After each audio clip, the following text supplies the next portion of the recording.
well I've been recording for like 11 minutes already, so none of this is getting put in the video. All right. So, all right. Let's get to some D&D. That was actually a really good talk to start off our day. Yeah, that was fun. Lovely tangent. Lovely tangents of multiple things. We get some bonus points for that. We get some brownie points for that today, I think. Regardless, who would like to do tonight's recap? Me. Okay, hit me. Alright.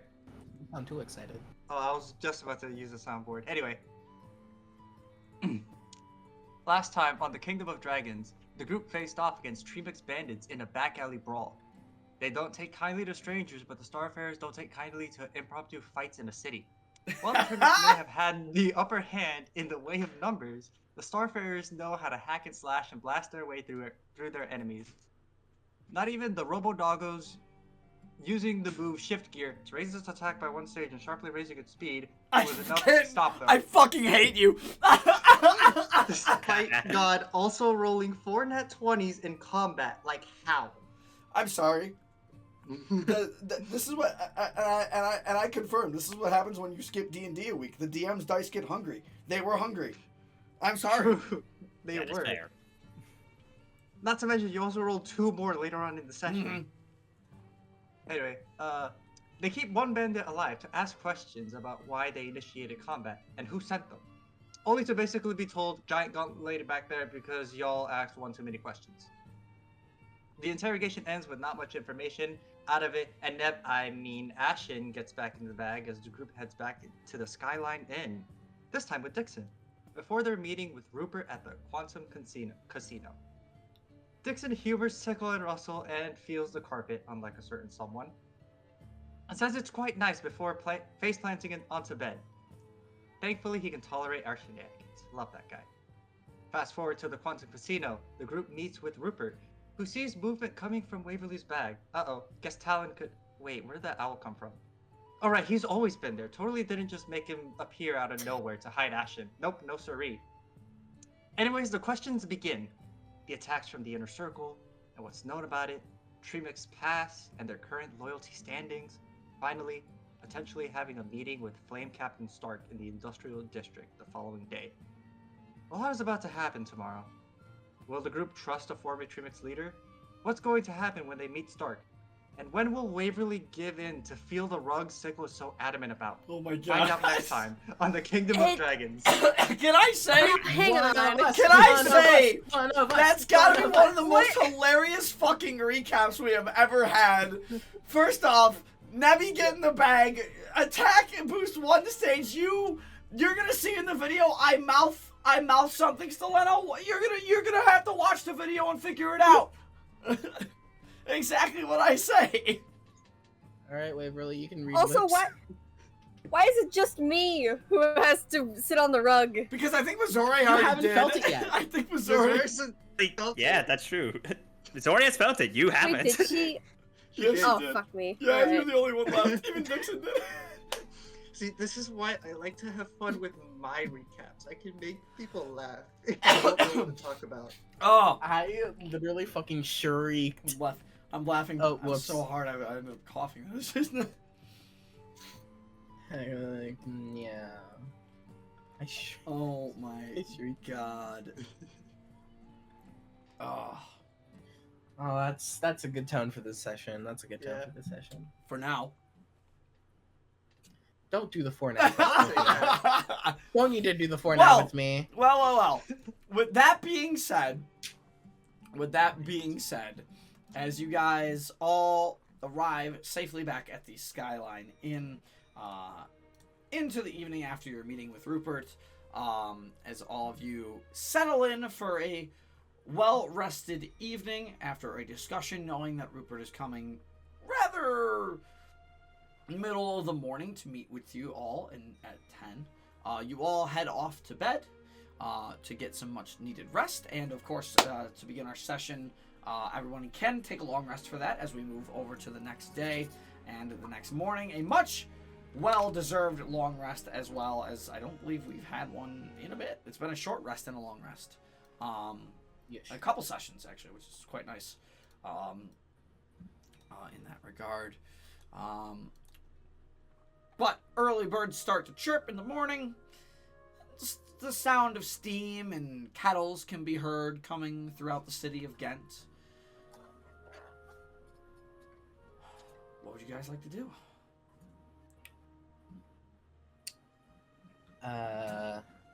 Sickle probably would wake up, not pounce on anyone. Russell, you're safe for now. Thank you. And just kind of sits on the chair and starts like polishing their weapons and like their shields. Okay. I'll move this window over here because I forgot. Dixon, long rest as well. He needs it. Yay! Hold on 1 second. I'm gonna die. Ah! Get this cough going away. I hate it. Felt that. It never I goes had to away. take that cough today. After I get the allergy It's cough, it doesn't go away for like weeks. It's terrible. It's disgusting. It's disgusting. Take a decongestant if you can. I'll have to do that after session. That's probably not a bad idea. Yeah, trust me, it helps. I had a really bad allergy cough. Decongestant saved. Beautiful. All right, yeah, I'll definitely have to keep that in mind. Anyways, Fantasy World. Yeah. But as Sickle starts to polish his weapons in the morning, everybody can do what they want to do. I'll let you guys kind of finagle some stuff early here.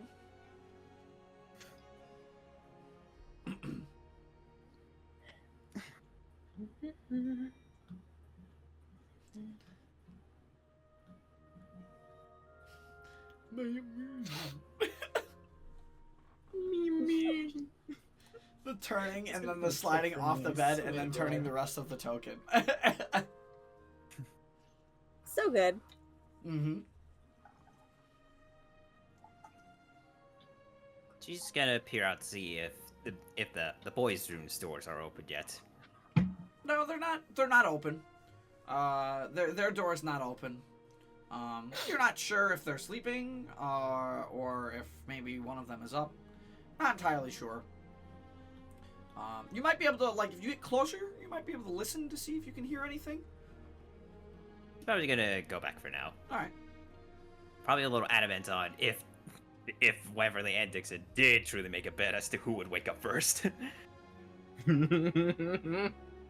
Oh, I forgot we did that. You did. I also forgot you did that.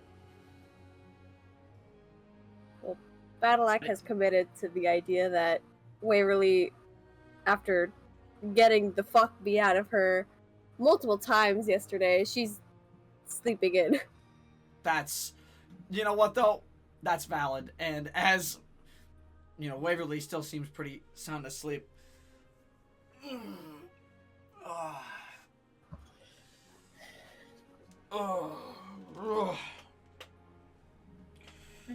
I'm up. Good morning. As Dixon kind of leans up. Oh.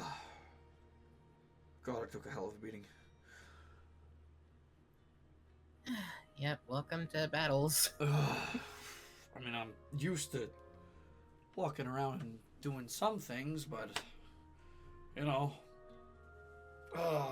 getting in a bigger fight like that, especially when they're trying to beat you unconscious, is really, you know, not helpful. I do not have a 29 AC. Yeah, that's fair. Feeling better though? Much, thank you. That's good. What, Dixon kind of looks out the window. Early morning-ish? Maybe. As the sun's kind of coming through the back window a little bit. You guys hear, like you guys hear a whistle go off, like it's kind of like not like a monorail whistle, but like a kind of like a steam whistle. Like a steam whistle. Yeah, you hear a steam whistle going off that you would have heard a bit throughout the city. It usually means time to work, time to start work. But for some of you, this is like your second time. Excuse me, your second time hearing it. The people who would actually be most accustomed to hearing it would be you, Waverly. You would have heard it multiple times on your way through. So you're used to it. But for the rest of you, this is like the second time you've heard that strange thing around the exact same time that it played the previous morning, when you guys woke up and started investigating around the Ghent itself. Okay.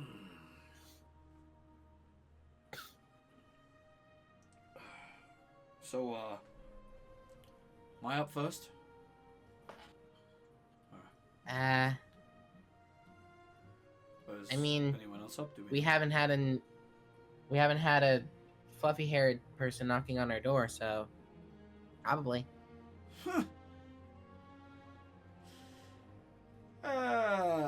Looks like I win our bet then.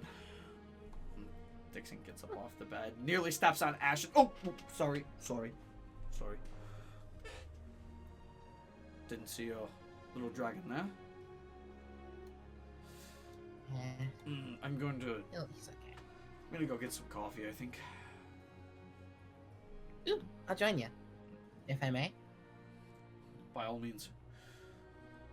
Dixon, you guys hear... Mizora, you would hear a door open at this point. You're up. You hear the little creaking of the door along the wood floor. As Dixon kind of steps up outside. I think she's just gonna peer out the door. Just call them out. Hey, morning. Oh. Good morning. We're gonna go grab some coffee. Do you want? Maybe I'll join you later. Need to make sure that Waverly's okay. Oh, is she still asleep? Yeah, she's sleeping in. Okay, then I definitely won the bet. Okay, I thought about waking her up, but she really looked out of it. I mean, it was a lot for her taking a whole tavern brawl and a fight in an alleyway. I got banished! How do you think I felt? Well, it's like, and getting the living heck beaten out by a kobold. Okay, that one's her fault. Well, I don't know how it feels to be banished, but either way, with Waverly just going through 2 fights, I feel like I was gonna wake her up, but I felt she really needed a rest. Oh, that's fair, I suppose. All right, well, I won't keep you. Coffee, let's go. And Dixon Cool. walks over. There's some people working in the morning in the kitchen, around. And Dixon kind of flags one of them down. 2 coffees, please. As Dixon sits down, we're gonna say that's gonna run you like a silver sickle for a coffee. Oh no, not a silver. Oh no, a silver. Oh no. Luckily, Dixon has some silver. You kind of robbed those people blind after you knocked them all unconscious. I mean, it's their fault. Dixon kind of leans back on the chair a little bit. He's got his one arm just over it, but he's leaning the back 2 legs. He's holding his coffee with his other hand. Now we wait. Yep.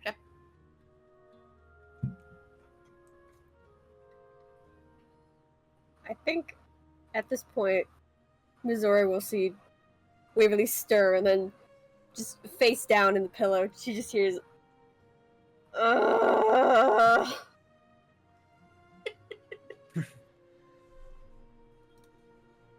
He's always just gonna approach to Waverly.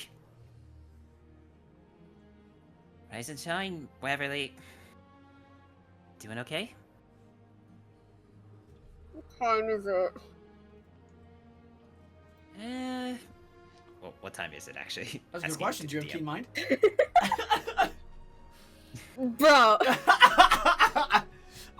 It's probably about 9 o'clock. relatively. Do you think it might be around 9-ish? Well, Dixon is up, at least.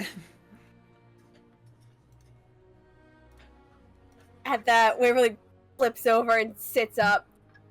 Fuck! I forgot! How... God damn it. She gets out of bed real quick, almost trips on her boot. Think she's gonna try to catch her. Oh, easy. You really looked exhausted. I was gonna wake you up, but you really looked out of it. Yeah, kind of felt out of it. But thanks for letting me sleep, I guess. Even though I lost a bet, and that fucker's gonna hold it over my head for at least a few days. So that's great. Don't worry. If you guys do a best 2 out of 3, you know, I got your back. And maybe this time, hopefully you won't get involved in the tavern brawl by then. Here's hoping. Yeah, thank you. As I get all my stuff in order.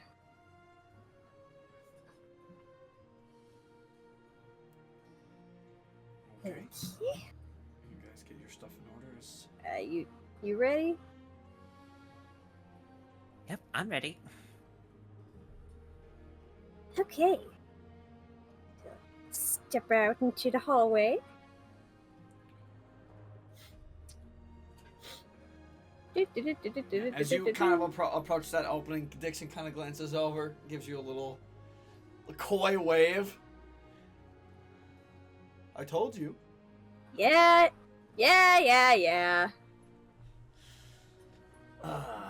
Except you know how I am, Waverly. I'm a nice guy. I'm not gonna force you to give me anything. Gonna inside check him. Sure.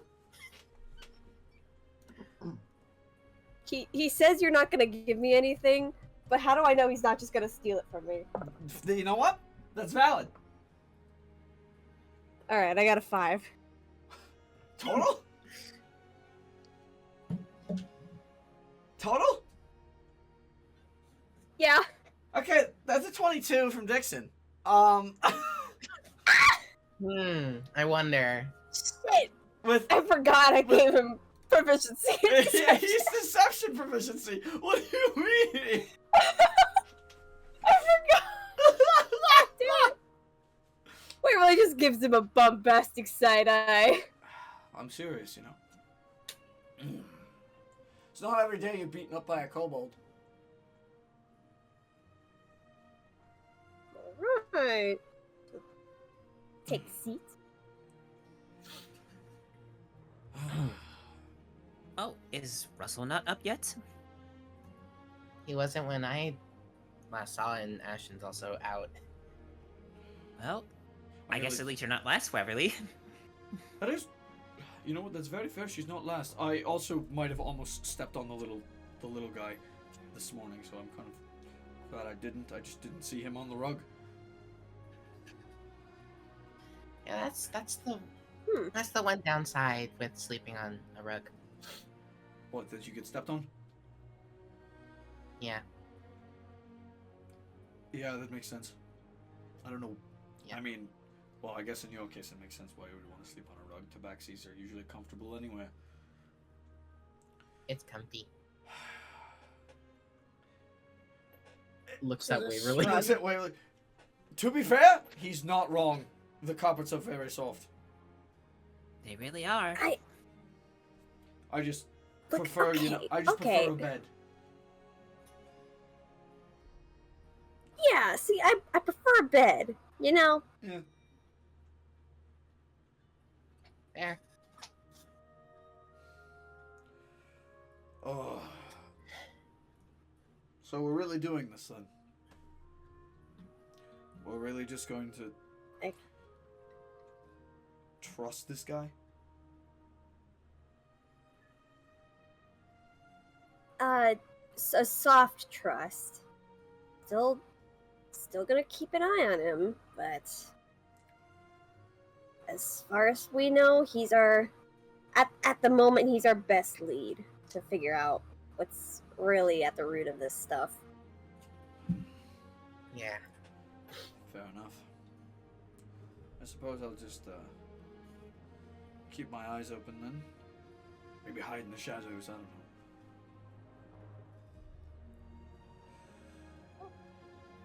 Yeah, Indeed. I mean, it's what you do best. Only when I want to steal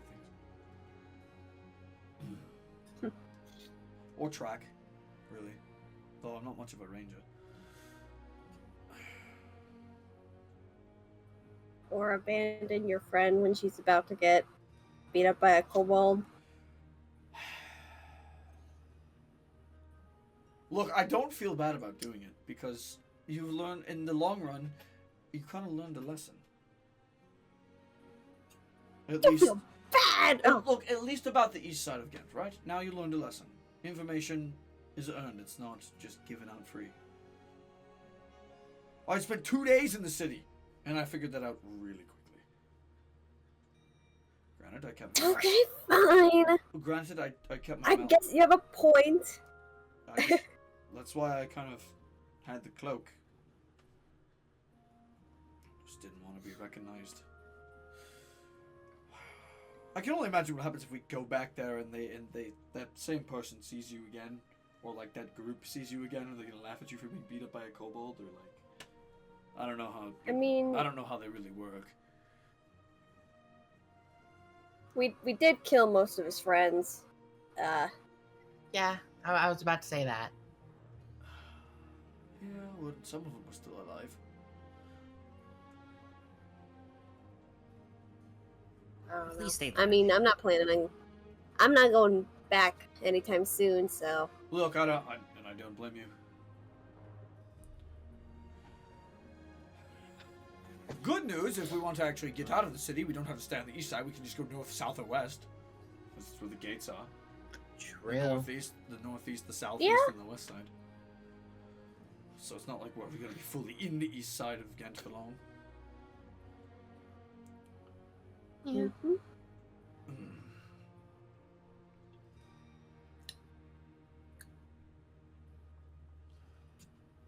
Where is Russell? Honestly? That's your kid. As you say that, he kind of pops out. I was gonna do a little bit before, but I don't have the option to do it, so rip. Anyway, Sickle, you want me to pick up Ashen? Yeah. Might as well.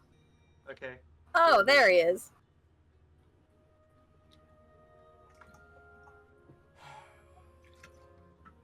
Okay, should I like take the 3 gold from him for being the last up, or? I don't know. That's something you're gonna have to. That's something you're gonna have to settle with Russell. Yeah, that depends. Why are you trying to take 3 gold from me? Well, you were the last up. There was a bet between Waverly and I, where if I was up first. Well, if you want to get technical with it, I knew you guys were awake, but I don't know when Waverly woke up. All right. I heard you guys talking outside, and then you walked away, and I just didn't get out of bed. I saw Ashen on the floor. I pet him. He did not wake up, so I was like, well, all right. But that still makes you last, though. As Dixon But who's really last? Dixon menacingly takes a sip of his coffee. But who's really last? If I had to go back and pick up Ashen.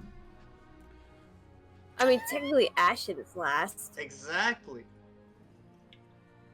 Yeah, but isn't he like Fine. What is Sickle grabs 3 gold and gives it to Dixon. No. Isn't he just like a pet? He is way more than a pet. Yeah, he's a bit more than a pet. I mean, granted, I've seen you fight with him, but I just thought he was like a pet that you trained. That's his son you're talking about. Oh, Yeah. it was that deep. Oh, my bad. Ain't good. Keep. I mean, you can see the resemblance, and Sickle points to himself and then to Ashen. Dixon They squints. look exactly the same. Dixon squints. And he turns over to you, Waverly. He's joking, right? Like that. There was I mean, there is no. I mean, maybe besides his little hair streak, but I'm gonna lean in and kind of cut my mouth so Sickle can't read my lips. It sounds like he's joking, but I do think he's really serious about it. I would like to perception check. I knew it. I'm gonna roll stealth or sleight of hand. Which one is it? Sleight of hand. Sleight of hand. That's better. What'd you get? 8. Nice. Doesn't hear it. I got a. Nope. All right. You do not pick up on that I second got a one. 21. Oh wow. Dixon just kind of looks at you and he just nods. Well, I think he's always gonna chime in. Just take it as a figure of speech. I'll also chime in and just be like, he really takes after his grandpa more than Circle. Yeah. What? Okay. Dixon looks very confused at the conversation that's happening. Don't worry about it. You'll know when you know. What? No, you just said he takes after his grandpa. No, you can't just say don't worry about it. What? I have 2 dads. One is a dragonborn, one is an elf. Oh. Okay. That's interesting. It's a very convoluted family tree. I was going to say the same thing, actually. I never thought that. Heard about it. So we are. Did Rupert ever tell us what time he was gonna 10 o'clock. meet us, or 10 o'clock. 10? 10 It o'clock? was at Okay. 10. We also did tell him where we're gonna be staying at. Correct. So he knows you're at the Skyline Inn. Okay, so we'll probably see him in a few. Well, it's funny. guess. It's funny you mentioned that because as you guys are talking, having this conversation, the bell rings on the door, and the innkeeper. Oh, good morning. Welcome to the Skyline Inn. How can I? Mr. Dostar. Hello. Here to be meeting some folk. They told me they were staying here. What do we do? Well, And Waverly turns around in her chair. Oh, well, speak of the devil. Took the words right out of my mouth. I believe, I think you guys are forgetting something. We have a sleeping dragon. Oh, shit. Just immediately like proceeds to shove Ashton. Get him in the bag. get the bag, Debbie! I should probably just wake up at that point and be like, what the fuck is going What on? the fuck? Immediately in the bag. Ashton starts to stir. In the bag. Yep. In the bag. Oh my god. Just. And then, yeah. So we'll just telepathy be like, we'll let you out later, please. Stay quiet. To Ashen. It's too early for this. I know, I'm sorry. I'll give you more of my food tonight. Well, we like Hello? we like Rupert's music. Oh. We like Rupert's music. It's kind of a bit more. It's a little too intense for me for what the vibe I was going for, but it'll work as long as I keep it super low, and it's not going to be playing very long anyway. Yes, they told me they were staying here. They go by. Oh, what did they say their name was? I believe. Should I just... He's having trouble, Mr. Dostar? No, I've got their name, I think. Come to think of it, I don't ever think I asked. Hey, Rupert! Oh!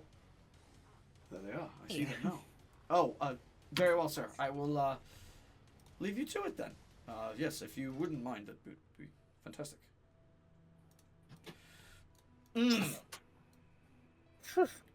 As Rupert will slowly walk over, like his nice little like dress shoes. You can tell he's still dressed quite nicely. He's already looks a little drunk, but like hangover drunk. Not like really bad, but you can see like a bit of it. He's kind of a little like stagger walk, a little bit. That or he possibly just got up in the morning and you're not entirely sure. I was wondering if I was going to miss you. It seems like everybody is already here, though. Yes. Yep. It's true. We are. Well, this is are you all prepared? Are you all ready to go? What is does anybody need any more coffee? Like admittedly I would like a cup before I leave. So I mean, I'm good. Silly chat away a bit before we go. excellent. I will go get a cup. Yeah. As Rupert gets a cup, he sits down separate from your table. Just kind of turns the chair, sits down with his cup, and he kind of stares at all of you. Oh.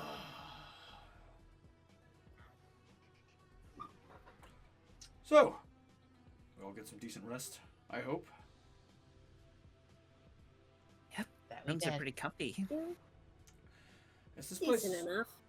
place has always been quite nice when it comes to giving you the right comfort that you need. Admittedly, it's first time I've slept that well in a while. Dixon kind of replies. Well, my night was a little, well, I wouldn't say too crazy last night. Little bit of a drunken stupor for some people that at the end of the night of the casino told the bartenders to stop serving them, and they just, they served them a couple more drinks. They thought they were fine. That's not how we're supposed to do things. That's not how they're trained. So that was fun. I had to throw them out myself. Oh. Ruined my jacket. As you can see, he's not wearing his jacket. He's just got that nice like magenta pinstripe suit on. I'll have to get that jacket Okay. fixed later.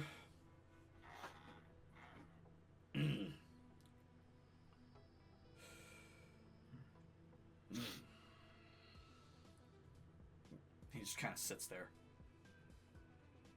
So, where will we be going to meet this Stark guy? Well, if there's anything to go by based on the time it already is, he's probably already in the industrial district. Working, I would imagine, on whatever he's working on. We'll have to... Well, I can get you in, this time, at least, but... You'll need, visitation passes if you wish to travel in the industrial district. Mainly for the reason that you can't go everywhere in the industrial district, depending on your visitation pass. It's more of a, Okay. Cool. more of a security thing than anything else. And more recently implemented since the attacks have started. I always like to have one on hand, so I go there every once in a while. Haven't seen Stark ever since I go every once in a while, but haven't seen him. So that will be the first order of business. We'll be getting you some visitation passes. Then it'll be a matter of asking around to see if anybody's seen Stark.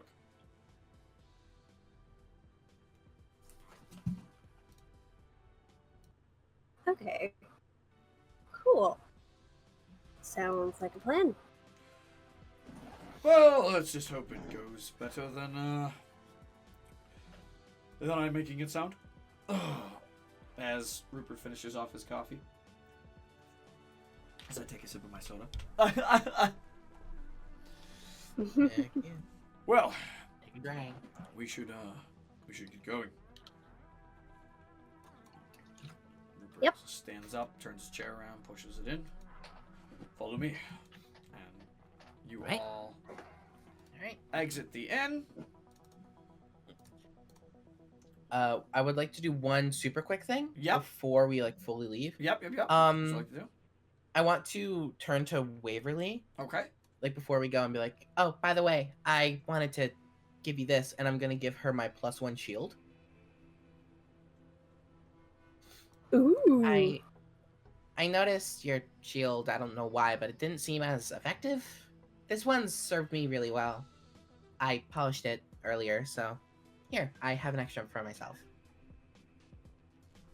Oh. Well, damn, thanks, Sickle. Of course. I was like, misspell shield. Yeah, I do it all the time. It's not just you. It is not. I'm glad it's not just me, because I do it all the It's time. such a weird spell. It is a very weird spelling, to be fair.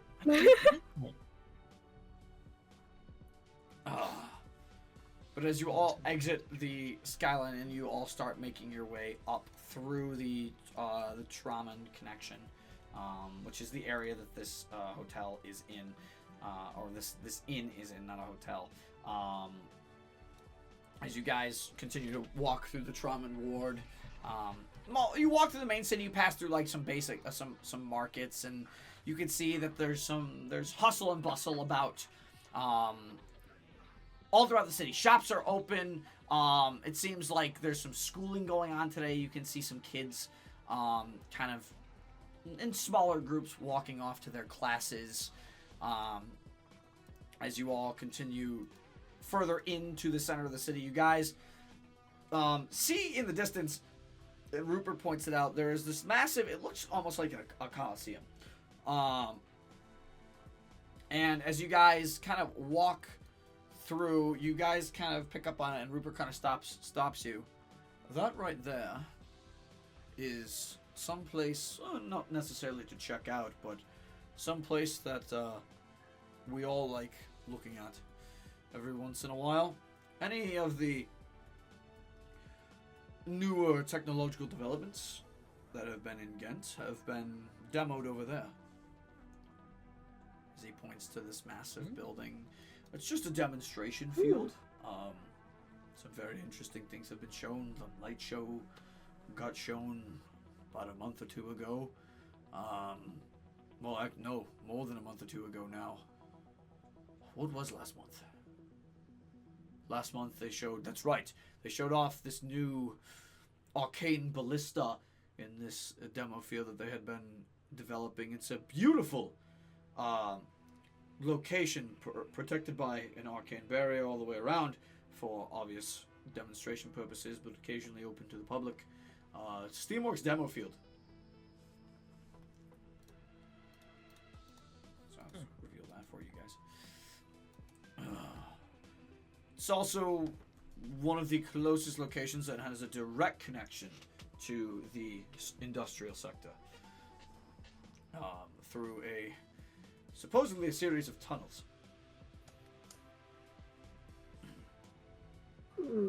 Okay. Interesting. Now, as we continue walking, I do have to tell you, you're going to find that as we move into the industrial district, there's going to be less, how do I put this? Human interaction. You know, besides the people that are already there. Especially for getting your passes.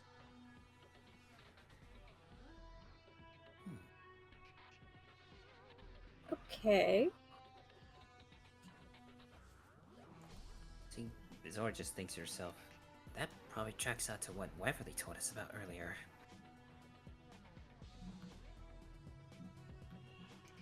So as you guys continue up, you guys see this massive walled area.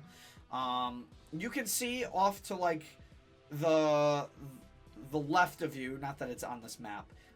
There is an airship landing pad that seems to have like a lighter airship, like a cargo airship, kind of flying in. Beautiful looking airship. It has like water wheels on the back end of it, but they spin in such a way, and you notice that as they spin off the back side of the water wheel, it's constantly like releasing steam as they spin. So it's keeping it afloat via just like the steam it's propelling, and it's allowing it to move forward and stuff like that as it slowly kind of comes in for a landing. You notice on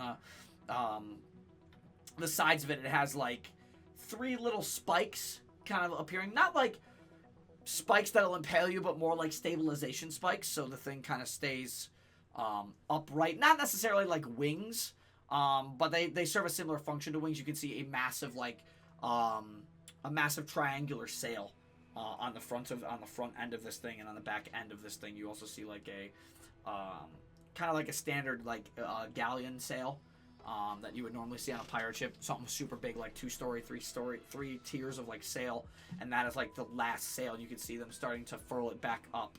I would like everybody to make me a perception check. On it. Okay. Also, Also Okay. for Dixon. 17. It's a group check, so. Oh 17. no. Dirty 20. Dirty 20. 25. Dixon with a 19. Yeah, okay. So, 17. all of you, Waverly, you're Um, the last one to pick up on it, but all of you kind of see this.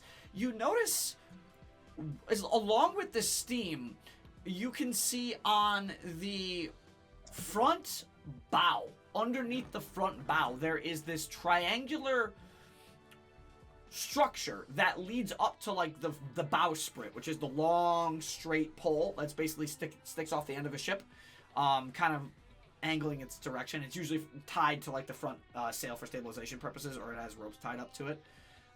You can like usually run up and down it.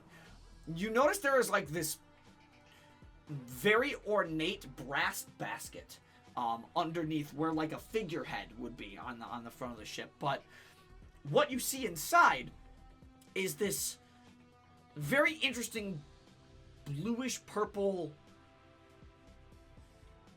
almost liquid-like substance, and it seems to be flowing through there's some pipes around it, and you seem to be noticing this liquid or whatever this is, it's glowing very vibrantly, and this liquid substance is like being pushed through these pipes to possibly something inside the ship that you can't see, possibly the steam engines. You're not entirely sure. It gives a very familiar feeling to when you guys found Terrarium.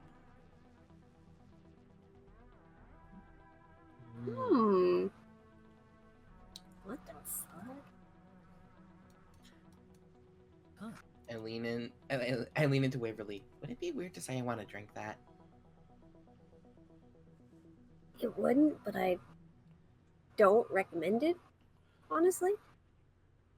Got it. Oh, all right. Well, impressive, is it not? Admittedly, this Yeah. is the... Yeah. Dixon also kind of chimes up. It's impressive. I mean, we have some airships back home, but not of this scale. Yes, well, the technology's been shared between Empyrean and Eremite, as I'm sure you know.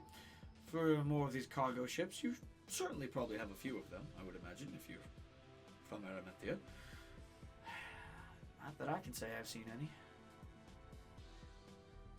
Kind of looks over to Waverly. Maybe you? Maybe? Have I seen any? I would say you've maybe seen one. Your family Yeah. was more of a fishing family, less in the air, more in the water. But you've seen like a couple of these newer looking ships fly in. in your time where you grew up, I would say. Yeah, I think I've seen like one, maybe two. I don't really know. Well, it is impressive to see up close. I do like it. Yeah. See Dixon kind of like get lost, and he kind of looks at the airship as your group kind of continues walking. Dixon's just kind of standing there, his arms crossed. He's just looking at the airship, just kind of lost in thought. I sort of move next to Dixon and just be like, we should invest in an airship for our group. Wouldn't that be nice? Yeah. It doesn't even have to be a big one, just... I It'd be mean, so easy to get around, you know? the question is, what would we do with it?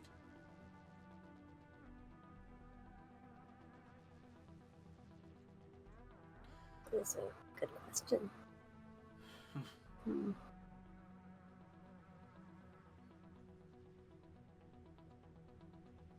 Well, I suppose you have bigger matters to attend to. Dixon will kind of take you around the shoulder, and he'll just kind of direct you to walk. And you guys kind of just walk together as you guys all approach the a smaller building on the side. As you guys walk into this building, pretty ornate marble desk in front of you, very nice, like half plastered bottom wall with like very nice oak wood lining the walls on the upper half. Very nice looking, not marble bracing pillars, but oak bracing pillars that go all the way down the wall, goes right over the plaster portion. Looks very nice, and you can see at the desk there are a couple people standing around, but also at the desk you also see one of these. Actually, yeah, one of these. You see a little robotic figure. It seems to only have like one full arm, really. Its other arm kind of seems to be linked to something at the moment. You can't necessarily see what, because it's like slightly behind the desk as Rupert approaches. Excuse me. You watch as the clockwork. You watch it as it kind of, it's like head moves. Hello. Can I help you with something? Yes, I'm here to get some visitation passes for the industrial district.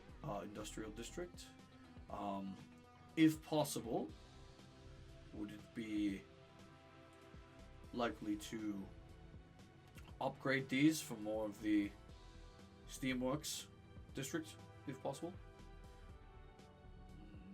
Name? Dostar. Rupert. You watch it. You see now, as you guys kind of all look over the desk, you see what its hand is connected to. You see its hand is just, it doesn't even have like a second hand. It's got like a bunch of wires. And you can see the wires are like individually moving and typing keys on like a keyboard. Almost as like it has hundreds of fingers. And you can see it like quickly types in the name Dostar. And it kind of looks back up. Do you know your pass is out of date? We do not approve of this one anymore. Really? When did you change that? Since the last attack. Oh.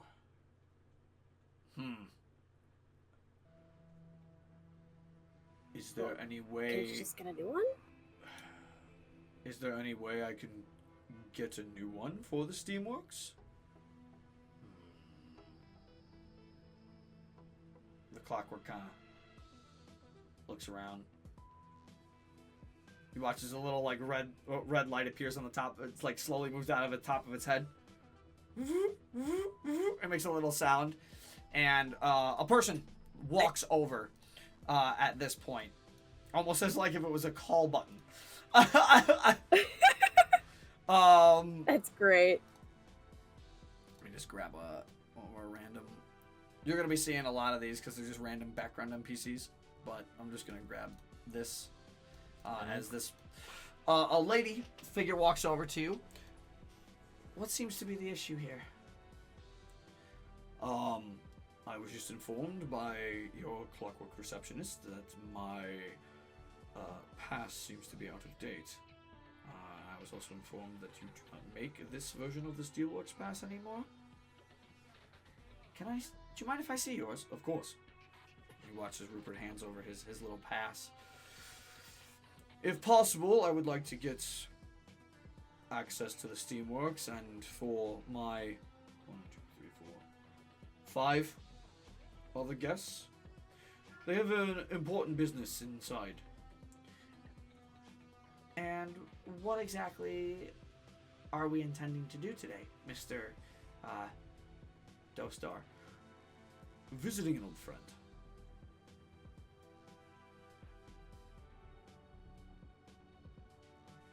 You see the lady kind of takes a minute, thinks about it. Give me a minute. And you watch as she walks back. And she walks into another room. She comes back out and she's holding like 5 key cards, technically. And then she has like another one that looks a little different. And she hands that one to Rupert, and you can see as this card gets handed to Rupert, with everybody's passive except Sickle, because even Dixon's is high enough to see this. You can see on the pass it says on the pass it says VIP, very specifically. And you can see like there's a number on the pass.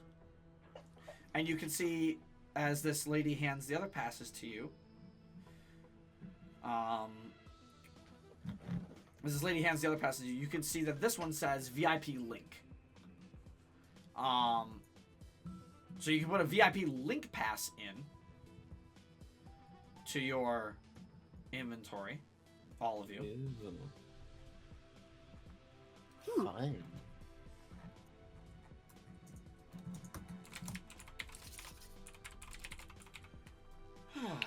Ow. I think this should handle it. As for the re-registration, Mr. Dostar, I have to inform you that of course we cannot, give you what we once did for your discount on the renewal. It's valid and I completely understand. So that's going to be 150 gold. Easy enough. And you watch as Rupert pulls out a little bag. There's 150 gold pieces and he sets it on. That should cover it. Thank you, and I appreciate your time. You know where you're going, right? Of course.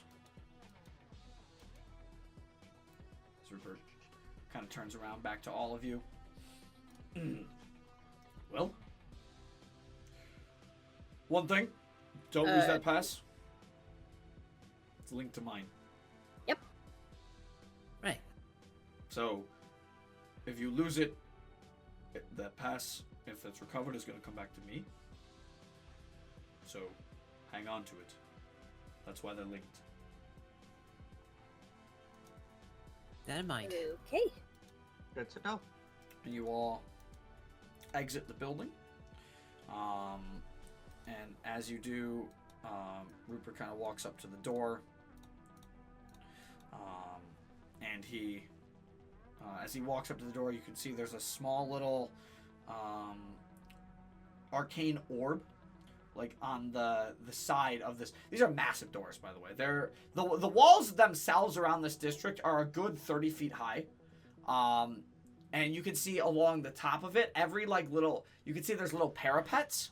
But on the sides of some of the parapets, you can see not all of them, but definitely a few of them. There seem to be sticking out. There's little cannons or there's little ballistas. Possibly the arcane ballista that Rupert had mentioned earlier.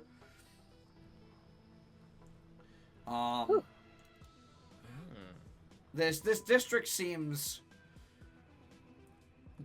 defended as well as it could be. But you're not sure how it is, if it's this way all around the wall, or if there's more parts that are heavier, more parts that are less. You're not entirely sure.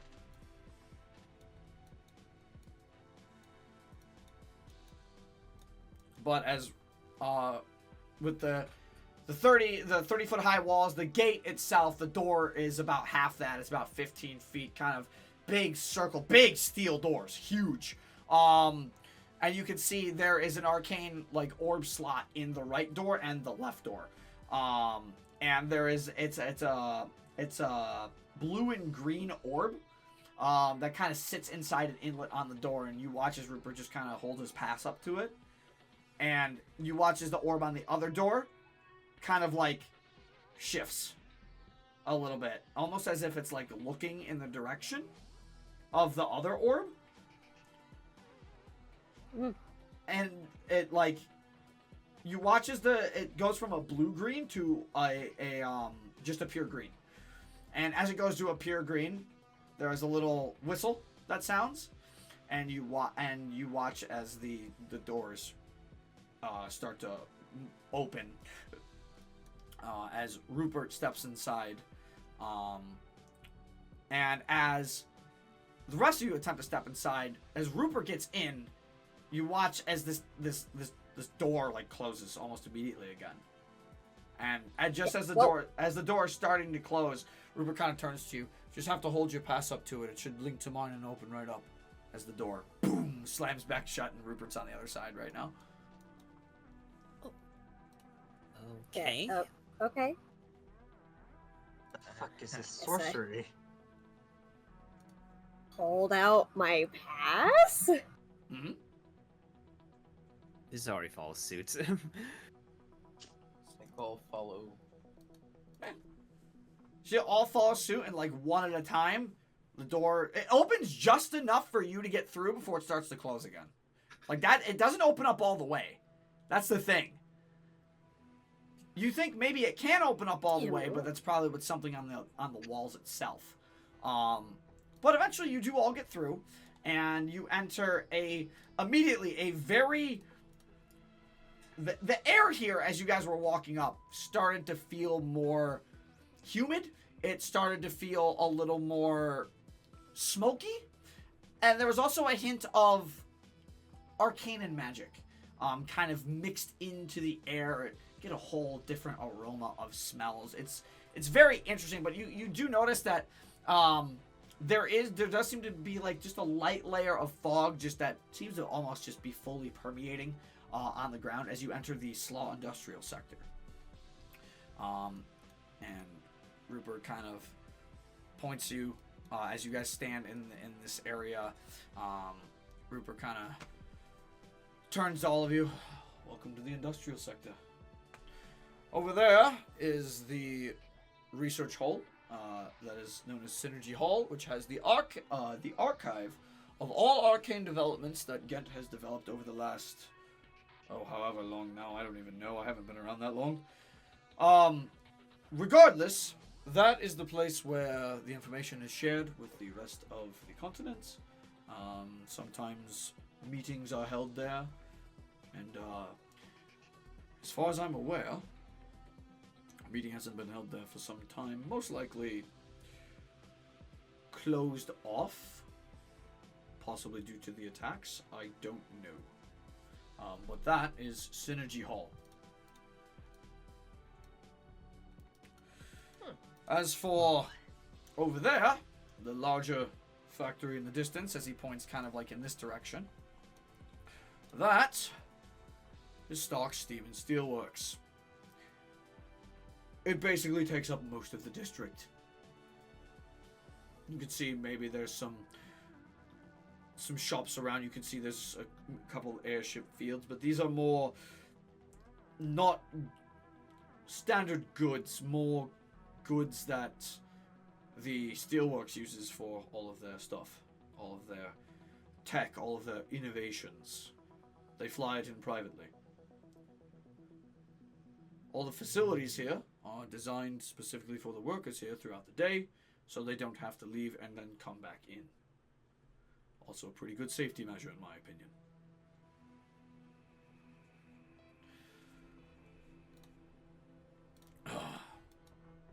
So, we're going to the steelworks. Sure. Right? So as you guys continue walking, and Rupert was right. This area takes up so much space. The steelworks. It is like a good half of the area in general. As you guys fully enter a portion of the steelworks district, it's gonna take a second to load. Oh. Oh my god. If you would like to do me a favor and place your tokens down here. When you say this is Stark's steamwork, does he own the whole thing? You could say, in a way, he owns the whole thing. It's mainly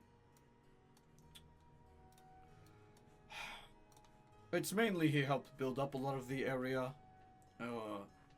in his time here. As far as I'm aware, his family before him also continued to build up the area, so I believe they just named it after their family. So, does he own it? It's tough to say. Never really asked him myself. Huh. It seems to be a lot bigger figure than I thought. Yeah, that's wild.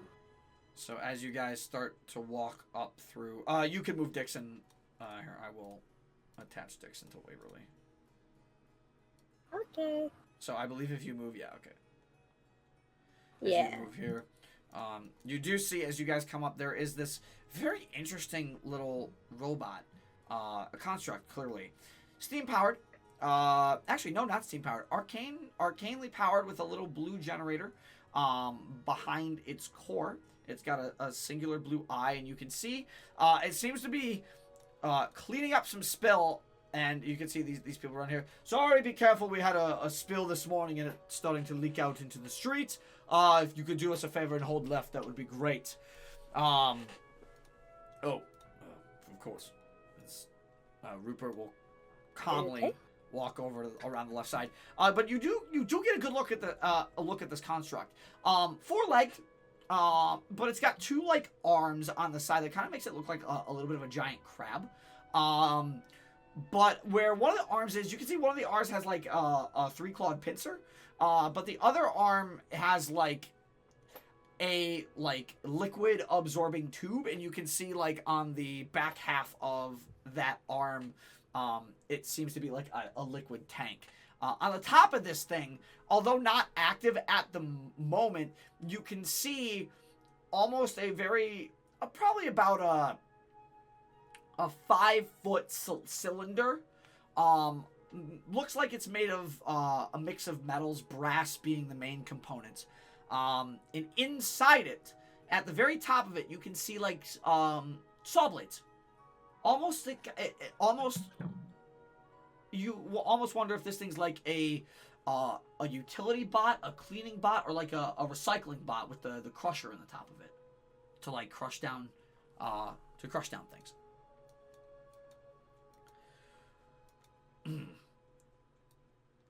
Okay. Interesting design. Well, those have been around for actually quite a while. You seem rather interested, no? Yeah, I mean, I do like me some constructs. It's I wouldn't say it's a new model. I've definitely seen that walking around. They're general utility drones. They can be used for a lot of cleaning. They're mainly just here in the district. There's a few maybe roaming around in the city, but you'll mainly just find them here. Okay.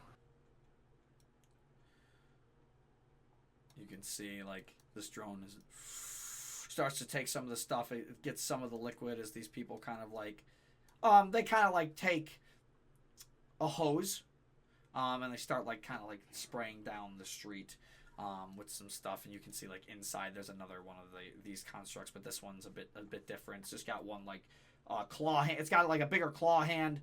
And the other hand, it's not fully, like, built, but you can see it's got, like, 4-fingered hands, and it's picking up, like, glass and stuff. As you can see the door open as you guys walk by. You continue moving forward and in as Rupert kind of guides your way. Well, our first stop should probably be here. The core factory for the clockwork components. And you see this group of people here. Is that you see some people that they get a glance at all of you, and they seem pretty calm, but then they all look at Rupert, and you can see they all, like, turn back to one another. They all kind of, like, start whispering, and they all kind of give curious glances to now Rupert and now your group. As Rupert kind of approaches. Can I hear and or see what they're whispering about? It's more of like, it's more of like, oh, is that? You hear? It's pretty easy to hear. They're not trying to hide it. Is that Mr. Dostar? He's up quite early today. You see? I thought he would. Doesn't he work at the casino? You hear some people talking. Yeah. I went there, like, last weekend. You hear, some people talking. Pardon me for the interruption. If I apologize if I interrupting your early break this morning. Have you all seen Stark around? Anywhere? Stark. No, I can't say we have. Very well. I will see if he's inside then. As Rupert kind of steps to the side, you watch this clockwork has, like, a spear, and he puts it in front of the door. Excuse me. Rupert kind of looks at the clockwork. Excuse me. No unauthorized access. Rupert holds up his pass. I think you'll find my access is more than authorized. You watch as the robot's eyes kind of flick from green to blue. Kind of quickly scans the pass. Moves its spear. Easy enough. Follow me. Rupert walks inside. Okay. One of you, could we get someone to get this out of the way, please? There is rusted clockwork blocking the door. As Rupert kind of pushes this thing a little bit to the side. As Rupert kind of walks in, Can we just walk in, or? Yeah, you guys can walk in. Yeah. I'm not gonna have you scan the pass thing again. He does it with, like, all, because Rupert's pass is linked to your guys. So. Right. You see two smithy-like figures inside here, and they seem to be working on, like, a very large core in the center here. With the propeller, you can see there's a propeller on the back end here as Rupert walks in. Good morning, gentlemen. Hope everybody is doing well. And you watch as the one of them pulls up, like, a welding mask and turns over to you. Hey, shut your welder off. Mr. Dostar, what do we owe the pleasure? I'm actually here for an errand. Have any of you seen Stark around this morning? The big man? Last I heard, he was working over with, well, he's walking with, some constructs, doing some other stuff. Something about, him going to the construct fusion factory. Oh, that's not far. That's, right, it's literally the building right next door, is it not? I mean, yeah, but we haven't seen Stark. We just kind of overheard the rumors. He could be there, he might not be. Well, I, thank you for your time. Anytime. And they go back to they put down their welding masks and immediately get back to work. You can say there is a work ethic here of all these people that is very. It's very clear that people who are in this district love what they do, but are also very hardworking. So they make sure the job is done, and the job, like immediately what you see, they make sure the job is done, and the job's got to be done right. Does that leave them for time for fun after work? Probably. But these people don't feel, at least based on the general vibe you're getting, these people don't feel overworked at all. And that might be because of all the facilities that are inside the industrial district that allow workers to do what they need to do throughout the day before leaving. Just like me, for real, for real. Yeah. So Rupert kind of turns around to all of you. So he's most likely the last time he's been seen, he was next door. Might be worth checking out.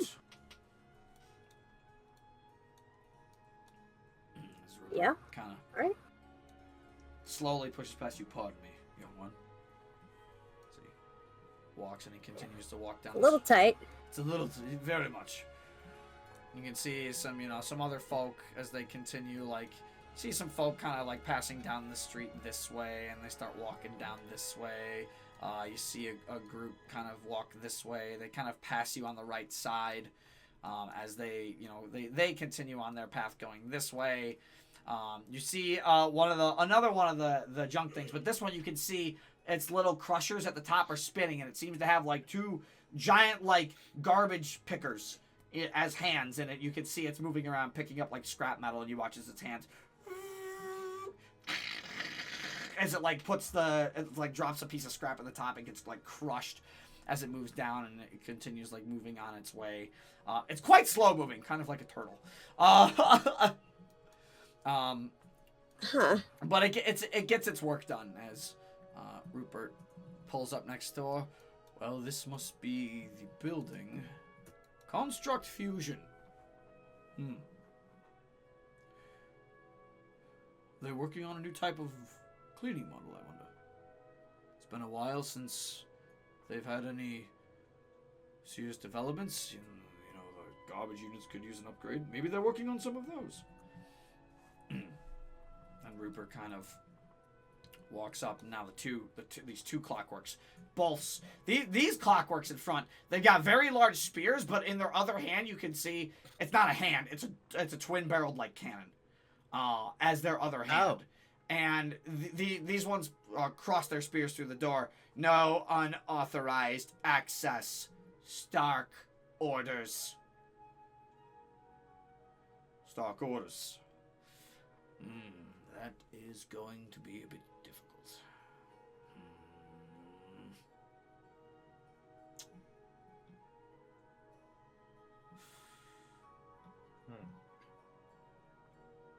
Can you...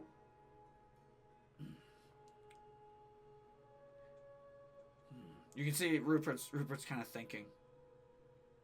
So, as he kind of turns back to all of you. So one problem that I'm now seeing that we might have. Any construct that is directly following an order of Stark cannot be overwritten command-wise. So that tells me two things. Okay. One, he's definitely here. And two, whatever he's working on is extremely important.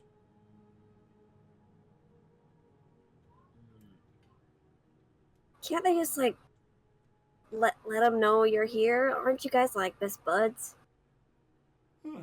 We are friends, but it's very hard for a construct to identify friend from foe. Sometimes they don't recognize faces, they recognize data, they recognize these cards. As he kind of holds up his card. So, we're just kind of at a dead end then. Well, no, not necessarily at a dead end. I just have to, The thing is, these are not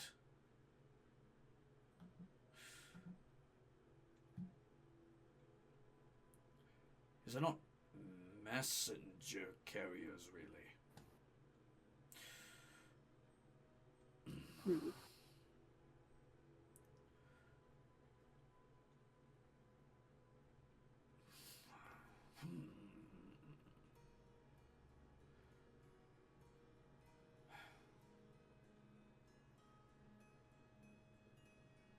So, is there like a window nearby? Make a perception check.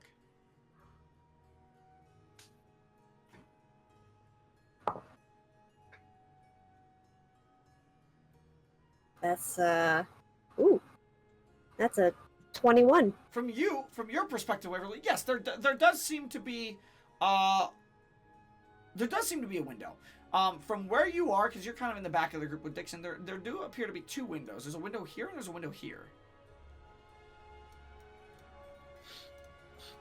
I'm just gonna. And you can see Rupert has his hand kind of like on his goatee, and he's kind of like rubbing his goatee, trying to figure out what the hell he wants to do.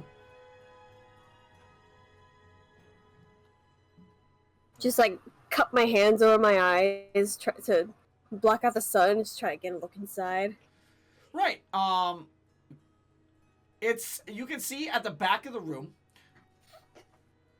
there is something large, and you can also see what appears to be magma of some kind in the back, and there's multiple, like in this area here, multiple pots. You can see two figures from the back of the room. You can see a figure standing you can see both the figures standing relatively here in front of this thing. You cannot make out what's in here other than you see like stuff being poured. You're not entirely sure what it is. From also in this perspective with a 21, you do see a little clockwork hound kind of walking around and doing its thing. It's kind of, you watch it running kind of back and forth. And you watch as another figure kind of turns around and pull up my notes here because I'm going to need this. Give me a second.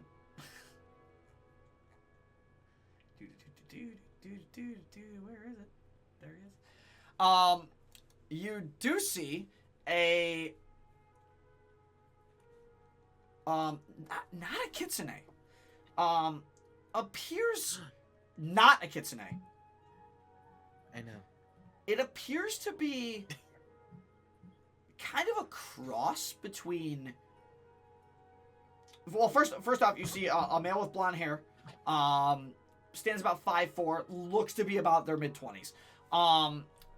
You see a cross between Sickle and Missouri in terms of animal-like features. Not necessarily a tail, but more so like the ears are like a mix of Tabaxi and Missouri's kitsune ears. What's your Give me a general intelligence check. Okay. You're the smart one. Ooh. 22. You make out this person to be a shifter. Specifically a swift stride shifter with a 22. You can see they're wearing a brown vest with long sleeves. They have a white unbuttoned collared undershirt. Underneath, they seem to be wearing leather armor with glowing blue arcane lines running through it. They have a leather coattail tasset kind of adorning their belt and waist area. You can see their left arm is metallic in some way, as well as their left leg. But it's not necessarily, well, it's tough to make out from here. But they definitely seem to have like metallic features on them. And around them you could see like a little kind of like, it's kind of almost like a little fly as a drone, kind of like floating on its shoulder or around its shoulder at all times. As it kind of kneels down. You can't hear, unfortunately, from here. As it kind of kneels down, definitely is looking like it's talking to the clockwork dog. the Clockwork Hound, and the dog kind of turns around, gives a little nod as this person kind of returns back to what they were doing. And the dog kind of walks toward the door. And for those of you who are closer to the door, you hear like the dog pawing at the bottom of the door. And you watch as the two kind of clockworks, their eyes kind of flash a little bit as they both like turn to the side. As this door opens, Rupert kind of steps back as this hound kind of walks through, but you can see now, Missouri, from your perspective, you can see the same figure, as well as two other figures, at least off of this angle here as this door opens. Pardon me, you hear Rupert say, and you watch as the shifter figure that Waverly saw, although you don't know that they're a shifter, Waverly would, kind of hears this and turns around. Constructs, can you do us a favor and close the door quickly? We can't. Wait. I'm looking for stock. Wait.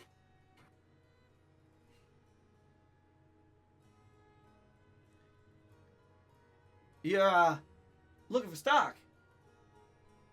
He watches the shifter kind of turns. And you watch the Clockwork Hound like bounds up this way. Alright, give me a minute. Sorry, gentlemen. As this guy comes over here. And he now exits, closing the doors behind him with the two guards. And as this guy he's kind of looking at the ground at the moment, but you can see now, Waverly, he has this arm that he has and this leg. They're not prosthetic. They just seem to be like a gauntlet of some kind. The leg possibly is a prosthetic. But the arm specifically, he's kind of like looking down at his wrist, and you can see like on the prosthetic, not a prosthetic, but you can see like on this gauntlet, immediately this familiar sense hits you as you see blue and purple glowing energy throughout not only their little arcane looking powered armor, but this gauntlet as well as their possible prosthetic leg.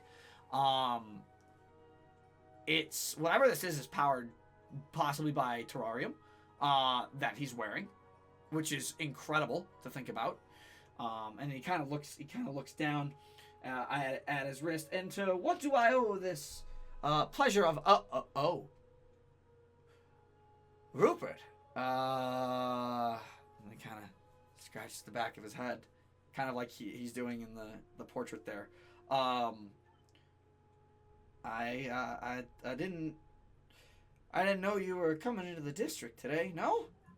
Well, I had no plans to, but these folk wanted to they wanted to find stock. They had something to, I guess, talk with him about. So I figured I'd at least guide them into the district. Well, that's all great, but who are they? You know, to be honest, I don't think I got their names. What? Right. As he kind of turns to all of you. Really? Okay. Well, well, I think we did one time, but he might have been, you know. Oh, yeah. Okay. I've been drunk. I don't forget. Alright, well, do we just go around, introduce? Rupert kind of like steps aside. Sure.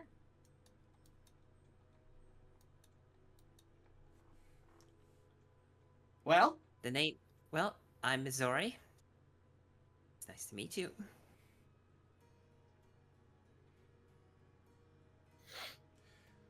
Dixon Kixelcast.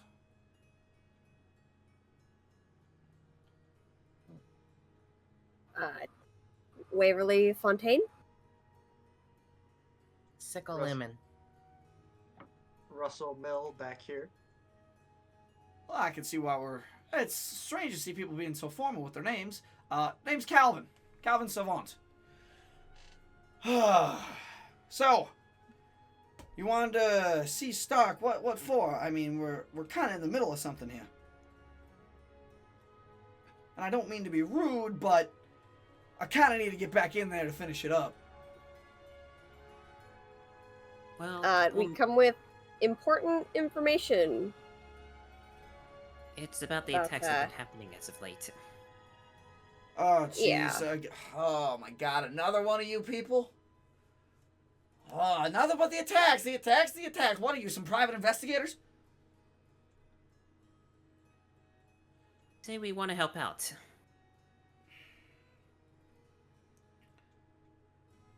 That's not really a great reason for me to just let you in, unfortunately.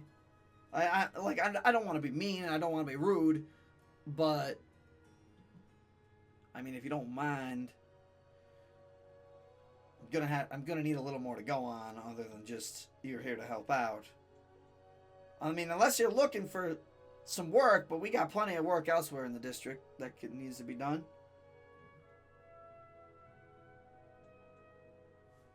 I think Sickle would open like a mind link with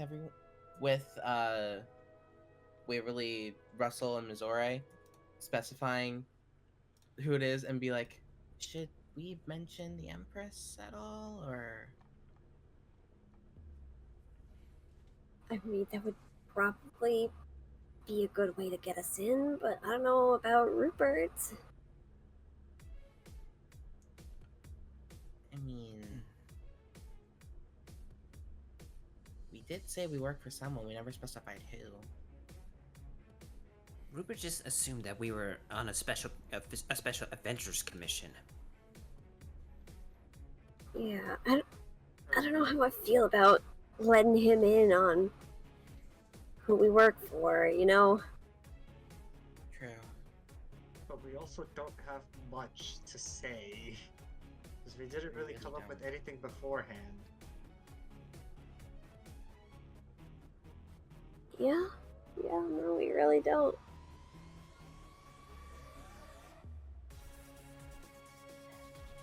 I can pull the card if I need to.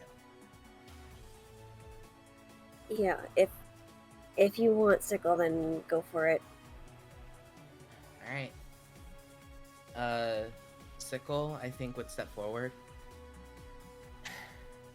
Like I said, my name is Sickle Lumen. I'm a Belsaran Dragon Knight, and we're on official business with the Empress.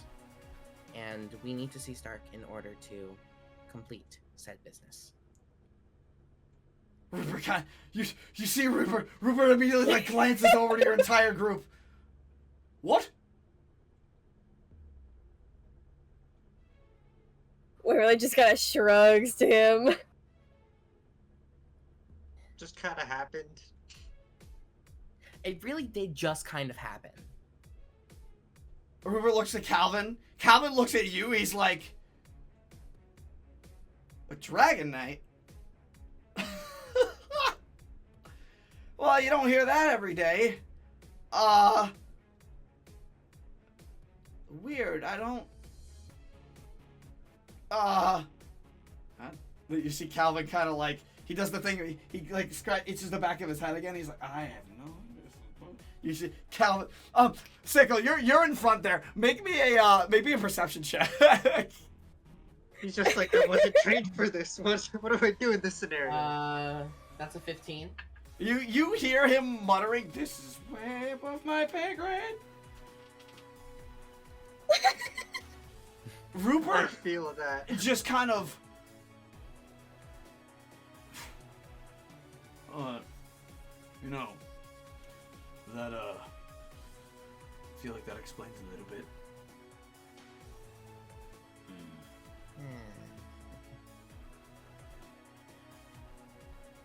Well,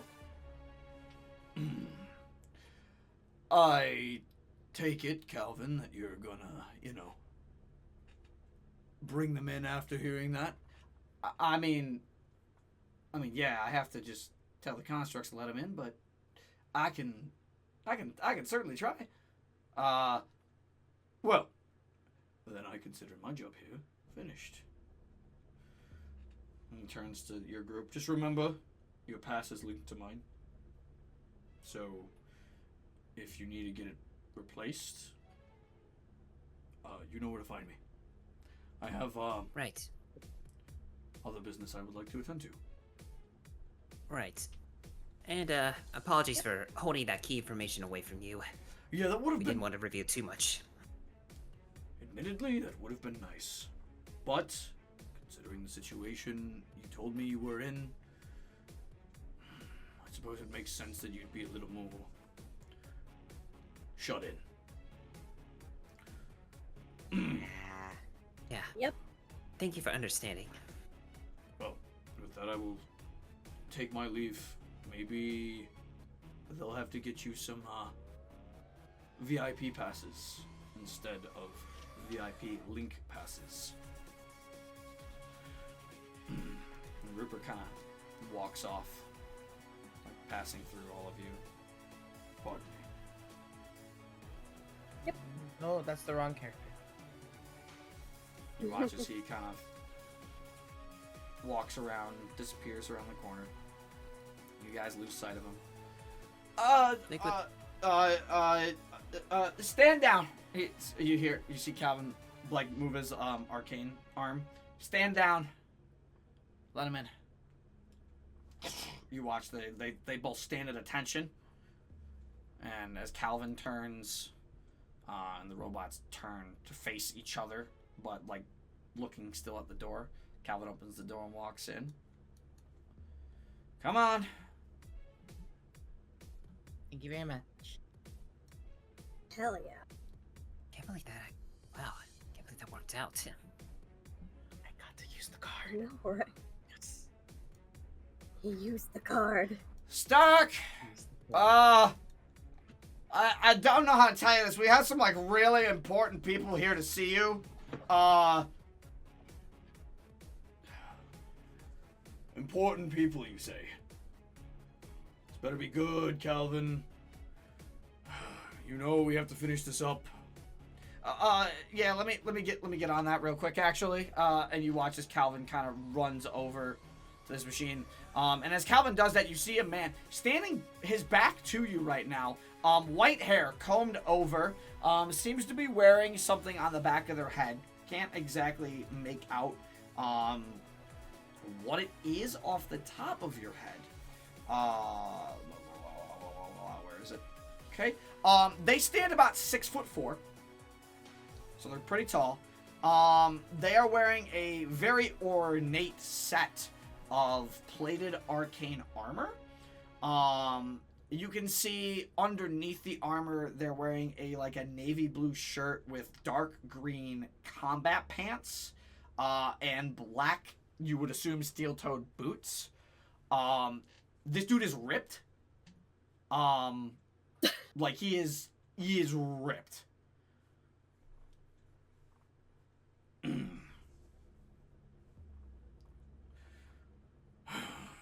All right, run the test. Run the test again.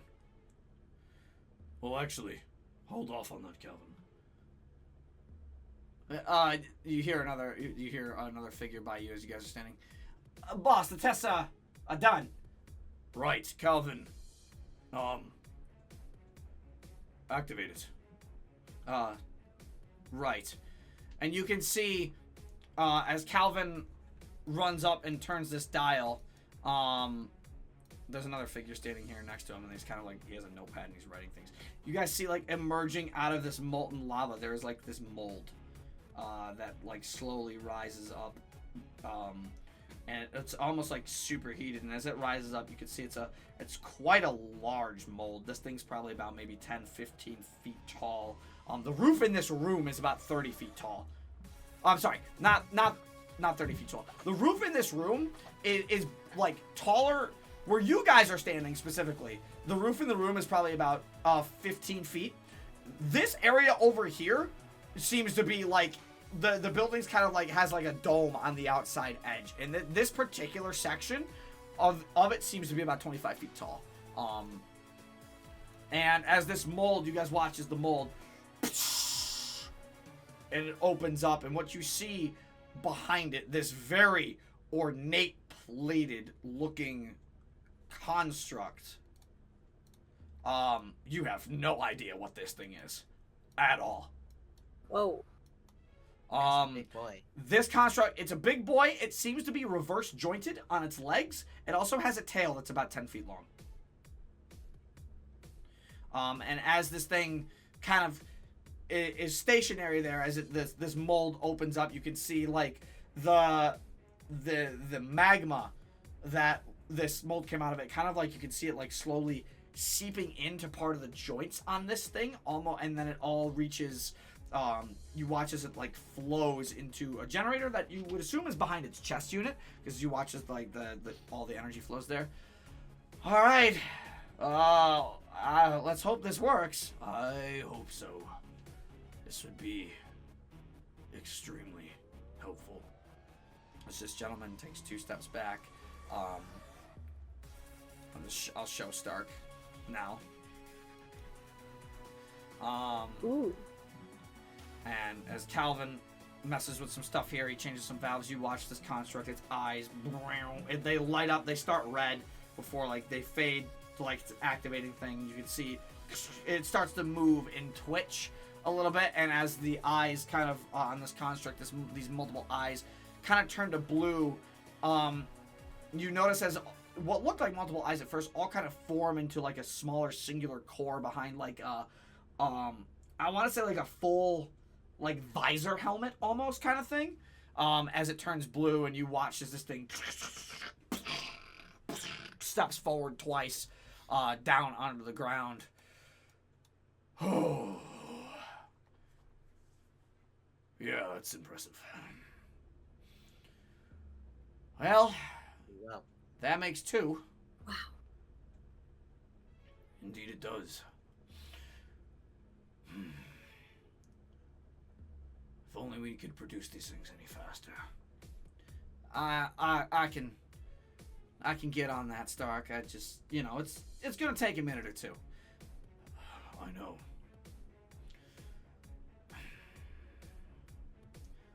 Calvin, can you how many more of these Orinors do you think you can produce by the end of the week? Admittedly, probably only 2. It's a start. I'd like to have at least 10. Yeah, we can work on that. Good. The more defense measures we have, the better. Yeah, because, I mean, we got the one, and, I know. Yes. It's more important that we, try not to discuss that. As this guy turns around. Hello. Greetings. Calvin? Who are they? Why'd you let them in? So they,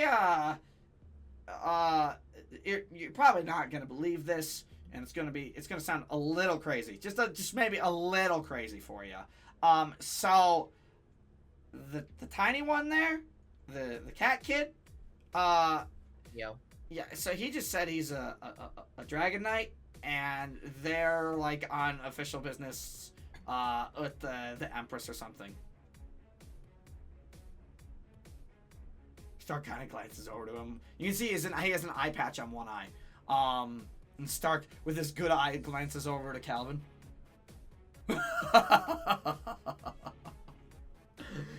No, serious, no. No, that's impossible. Oh, maybe not. Stark kind of glances over at all of you. I sort of jostle my backpack. Ashen, get out here. Yeah, Sickle snaps and says, Ashen Ranox, and then Ashen pops out. You watch Stark kind of stands there. Well, that's interesting.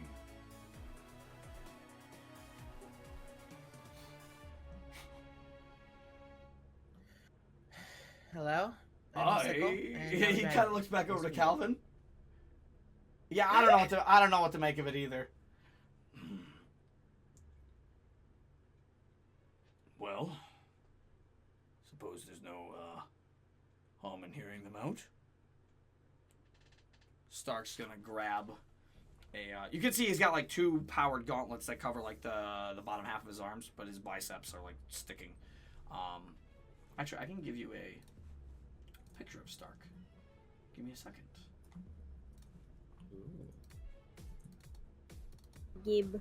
Let me give an actual picture of Stark. Asterisk, Gib, asterisk. Here is his full shot. That's what he looks like.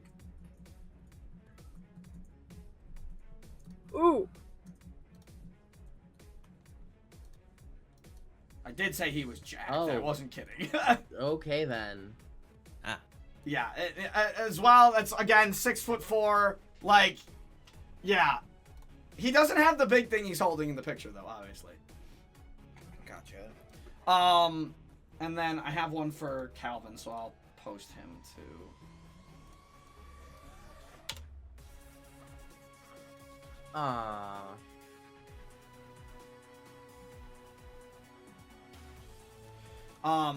Regardless, you That's guys good. watch as Stark kind of grabs a nearby barrel, slides it down, sits down on the barrel.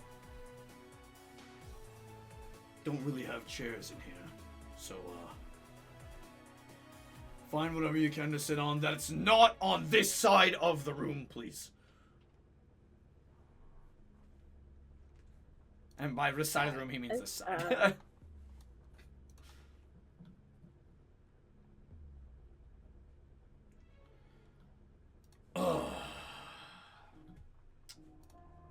Well, you have a very interesting way of, I guess, entering this scenario. It's not often we get Dragon Knights walking into the industrial district. I'd imagine so. Official business, you say? Yes. And under the Empress's orders? That is correct. He kind of... See him change his face, he kind of nods his head.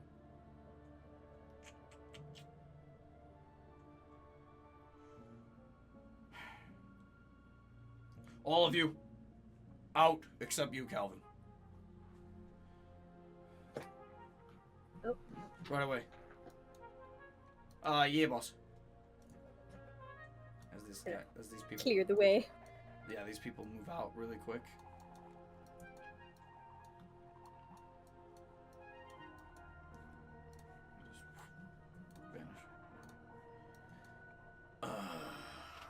Stark kind of leans forward on his barrel, the barrel he's sitting on. This ought to be good.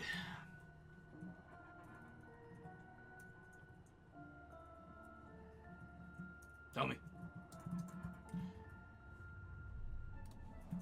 What do you got? Right. So, as I'm sure you're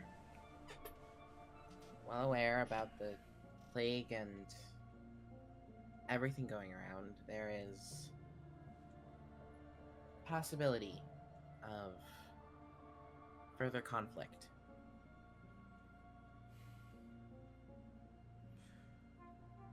What kind of conflict are we talking here? To speak bluntly, war. Stark kind of like And I also moves his jaw. You.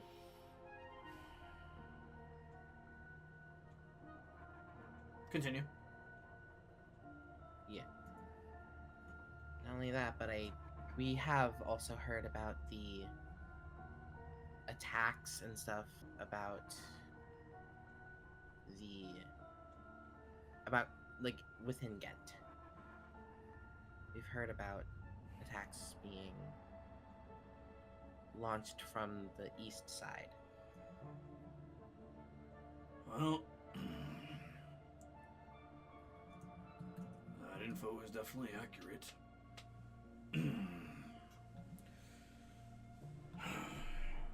I don't know much about the whole escalation of the war, but if it's as bad as you say it is, I'll keep my eyes peeled. As far as the attacks go, yes, there have been. Plenty of them. There was just one last week, really. I'm lucky I wasn't caught up in the middle of it. I almost was. Where Stark, was this attack? outside the eastern wall of the industrial district.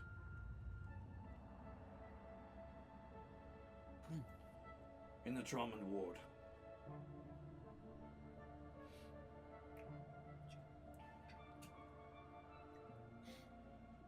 They blew up a pretty large section in the wall.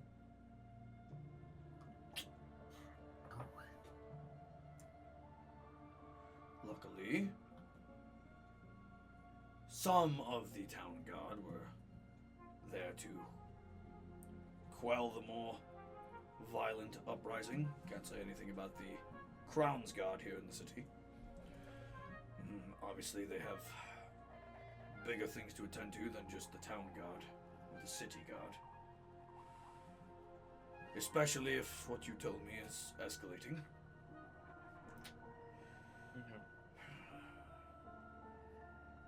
Calvin, didn't you mention something about overhearing something from the last attack?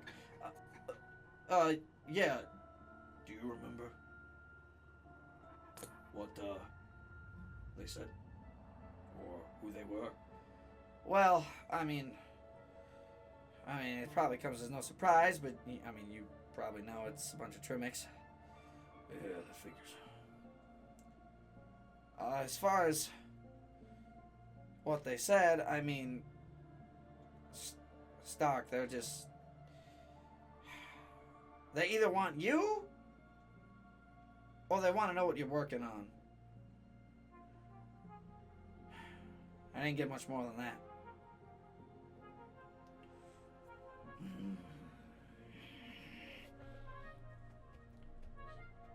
Stark starts to tap his foot a little bit.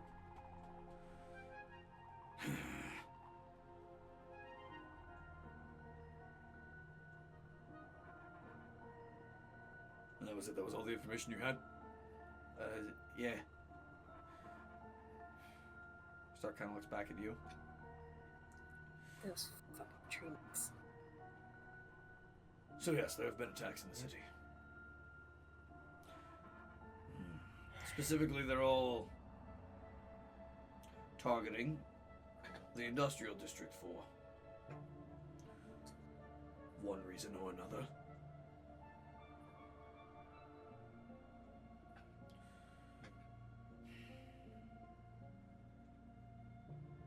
But I don't know why.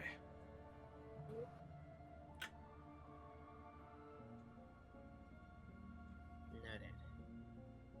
And You the guys should know. Trmyx You are guys an should ongoing potentially problem? know why, if someone has it in their notes. Yeah. About the Feeling that airship? we may know why that's the case.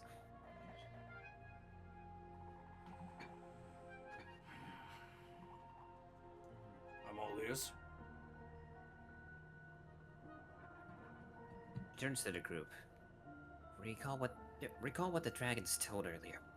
Hismar wanted technology. Zyphel saying that she figures why Hismar was making those attacks. Yeah. Mhm. Yeah. Yeah, it's possible they're after the airships in order to further advance their invasion. Yep. That seems the most likely.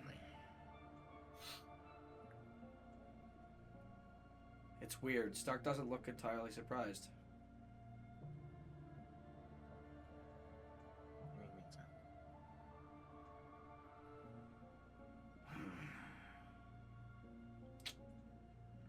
So they caught on to it. Great.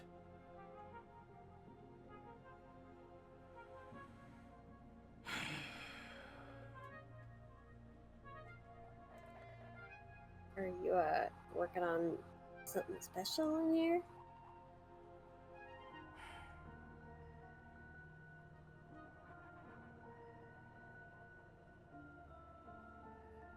Did kind of overhear about how you were working on something to bolster the defenses. Maybe related to whatever you were doing just now? Pointing over to the giant mech. That's part of it. Calvin. Yeah. Have Kit scan the room. For what? You know what for. Right. And Ooh. And you watch as his little drone, his little flying drone Kit, starts to fly around the room.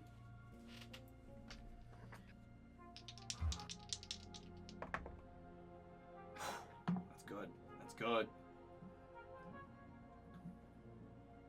And you guys watch. Kit has a little like blue light that like scans the room as it hovers like back and forth.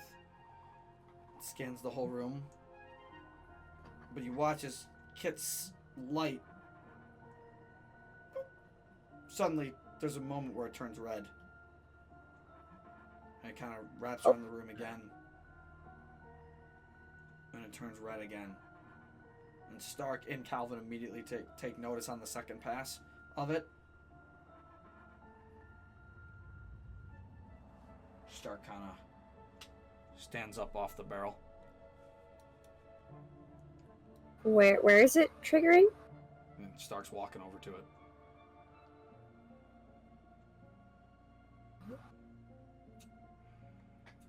He kind of walks, you see him walk behind this machine.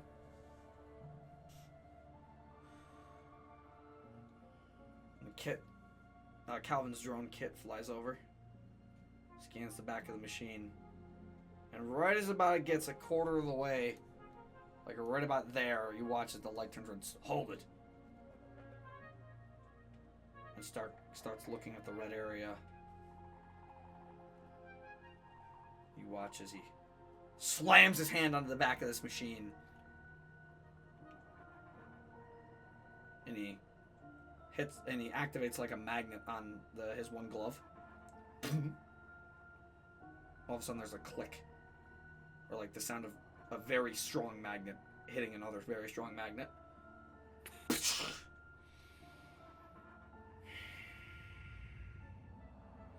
And Stark looks into his hand. It's not a scrying orb that you guys see, because normally those are invisible to the eye, unless it, is trying to hide in a very unobvious spot. What you guys see is you see a little, like, magnetized base and a little, like, floating orb on top of it with, like, a single red blinking light. Ooh. And you watch as Stark looks at it in his hand and crushes it with, like, the compression on his glove.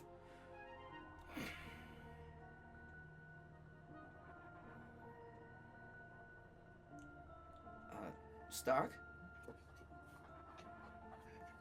We were being listened in on. Oh, God damn. And he slams his fist on the machine. Oh boy.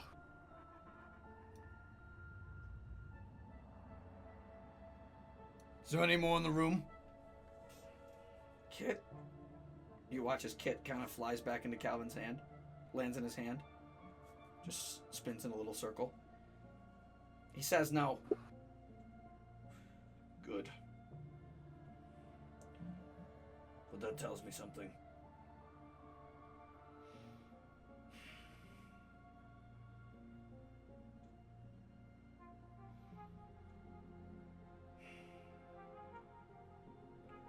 Someone we've worked with recently put this here.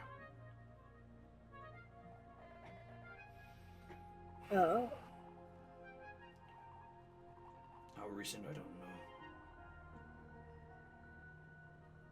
But I'm glad we found it.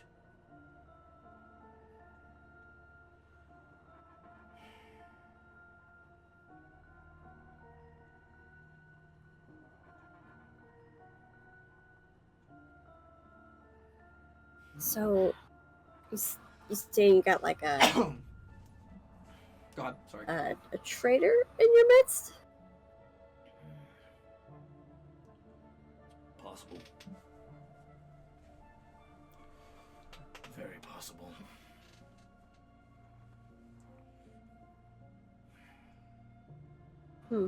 That's fun. Right. Guess whoever was eavesdropping is probably gonna be a bit more careful now. I would imagine they'd have If they to did be. listen in as much as we said, they probably would know that we're here. That they were here to help out. Well, Yeah. that is something to be concerned about, but it's not what concerns me the most. I'm glad we found it before something else. Well, before I could say something else. Stark kind of looks all of you. He leans against another table. They're after the clear mist, aren't they?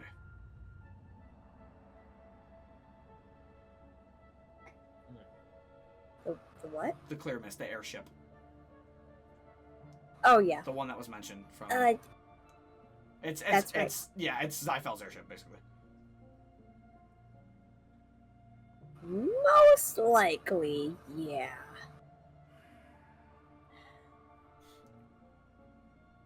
Just when we were almost done outfitting her too. Damn.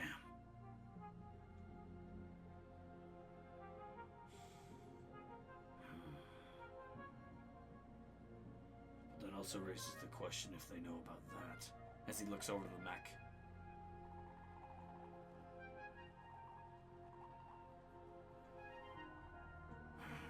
I don't know how long that device was there.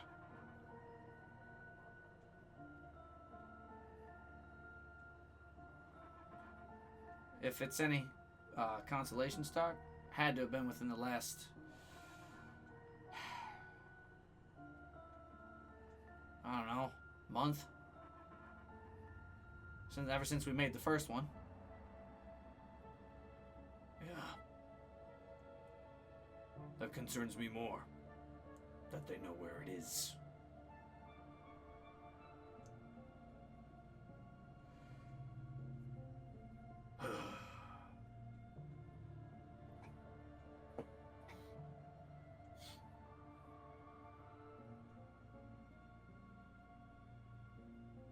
Well, I guess that's partially why we're here, to help out with all your little problems you got. Mm-hmm. And, how exactly do you, suggest we go about doing this, then? There's a lot of people in this district. There's only a few I work with. More so than I'd like to admit as of recently, because we've been working on defensive measures to prevent these attacks. As he motions over to the robot again. Or the mech again. The R&R.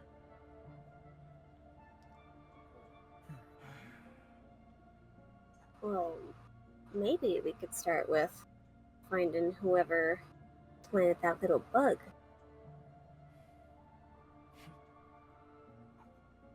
That'd be hard to do, I would think. But maybe not that difficult. Yeah, I mean, I don't mean to presume, but you seem to be a man who's very, what's the word? Strict about who he allows to work with him in this room, so the list probably ain't that big.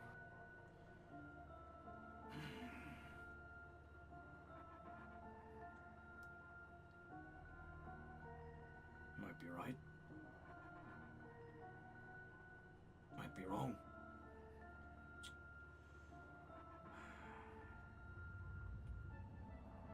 But who's to say someone else didn't come in here either?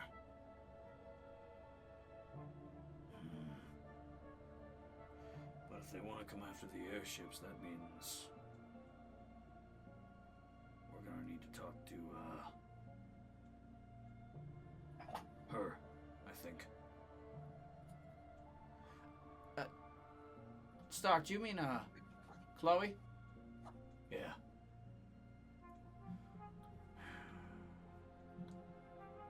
Yeah. The airship technician. Directly from the start.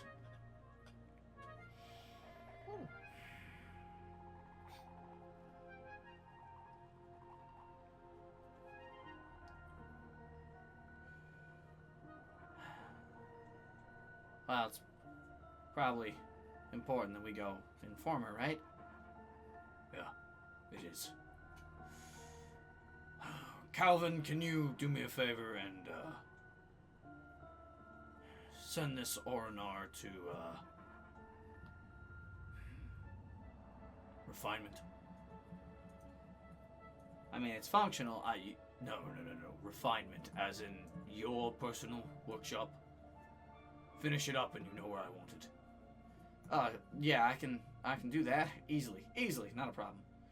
Good. The rest of you, come with me.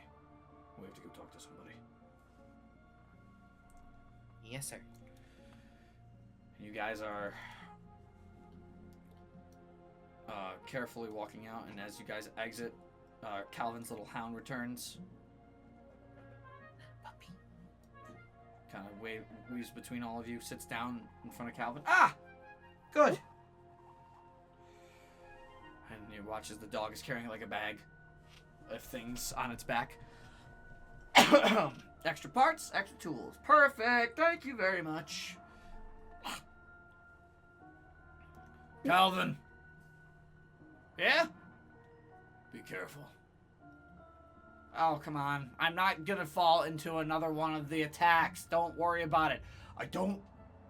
You know what, fine. Maybe it was a one-time thing. Never say that. I'm sorry. That was out of character. Never say that. Maybe it was a one-time. You never say I'm not gonna do this, because then it's gonna happen. Alright, well, we're gonna switch music for a little Oh. bit. Waverly. Sorry, I had something in my throat. You're a bad person. I will punch You're a you. bad person. As we move to a different song for a little bit, as Stark leads you out of this place.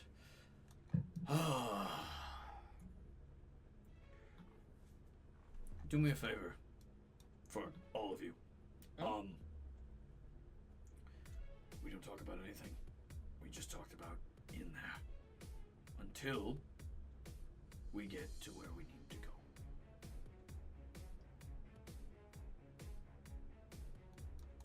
Do I make myself clear?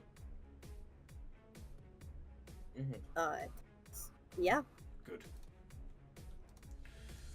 As Stark kind of takes you guys to a completely different spot in the Steelworks district, where you guys are going to an airship warehouse as you guys kind of approach the more airshipy area of Ghent.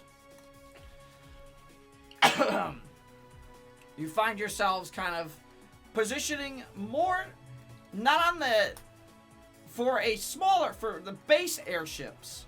You guys find yourselves positioning more like over here, in this general area, where you do see there are some airship depots here on the map. But as you approach, you also notice one of the gates here, as you guys are walking through the district. You just pass it by as you guys continue on to the airships.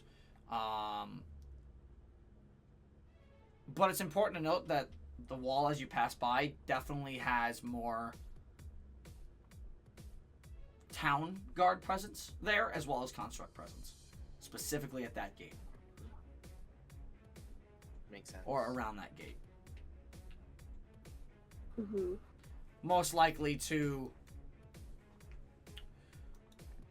prevent, various things from happening. And as you guys all continue on, Stark, as he brings you to the airship district. So you traveled all the way from Vistan, huh? Bit of a journey? Yep. Very much. Oh, Yeah. I hope the trip was good to you. It's not often that I can make many trips anymore, considering I've been doing what I've been doing. But we'll discuss that later. We're here. One of the airship warehouses. As you guys enter this airship warehouse, Stark opened two big double doors. You guys are gonna place yourselves here by the double doors. And we'll throw Dixon on there. You can take control of Dixon whenever you're ready. Okay. I'm gonna turn off. Yeah, snapping's not on. Oh, that's the old Dixon. That is the old Dixon. Did I grab the wrong one? There it is. I don't know. I did grab the wrong one. There he is. It's weird because they're named Old Dixon differently. jump scare. Old Dixon jump scare. That's all good. I have to. That's funny. I have to like adjust the tokens, I guess. As you guys enter this big sliding doors with the old ship warehouse, you see a bunch of people working on an airship. I mean, it's a clear airship, and you can see immediately as you walk in, you are flashed with this brilliant blue and purple light. Jesus. Pretty. God. Ugh.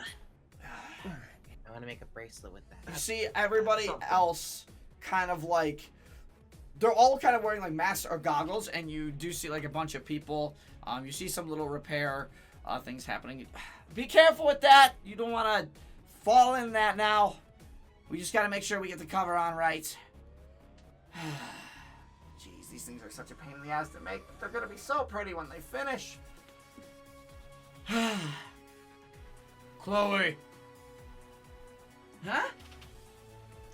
And you watch as this figure definitely looks Empyrean in nature, and I will post her picture as well. You see a switch back to this music.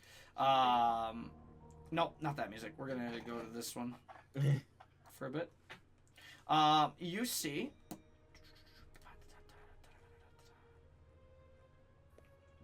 in my notes.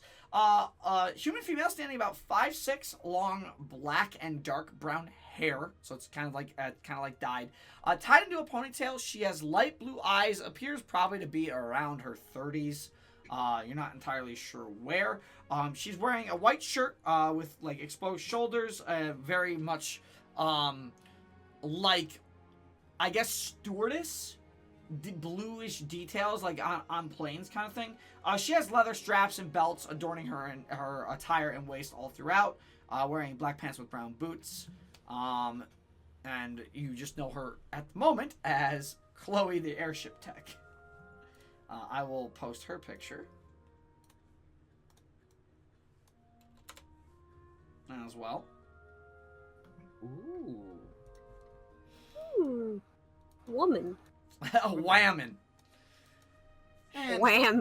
what do I... Woman moment. And what do I owe the pleasure of today, Stark? Some interesting business. Well, I can tell you're accompanied. Usually you're only accompanied by those you're working with for the day. So, what's up? It's probably best that we help finish what you need to be doing first. Do you need help with the terrarium dome? I mean, I would love a little bit of help. If you could offer a hand, that'd be great. And you watch as this person kind of like trips and this person runs over and catches him. Whoa, whoa, whoa there. Thank you. I appreciate that. Guys, be careful. Man, all this airship stuff. Oh, God. They take so long to build and upgrade. But it's so nice when we finish them. Stark kind of walks over, and you watch as this person kind of steps up and starts working on some of the lanterns. Chloe like comes over here, and you see Stark working on some stuff. This person kind of climbs up. They climb up some netting. You watch as some of these this repair drone he walks over and starts fixing another area entirely, as this guy over here working with the repair drone seems to be working on the generator of the ship on the back end, like its steam engine on the back. It doesn't seem like this airship is fully covered yet, and you can see the same like wheels, the same like steam powered wheels on the back end of this airship as well, here and here. This airship is definitely still in the early stages of construction, but it seems like they're already wanting to put a generator in, or some of the terrarium cores, as you guys recognize the beautiful blue and purple. And in time, they do manage to lower a not a see-through dome. It is a cover dome over this. I will draw it because it'll be more fun to draw it. Yeah.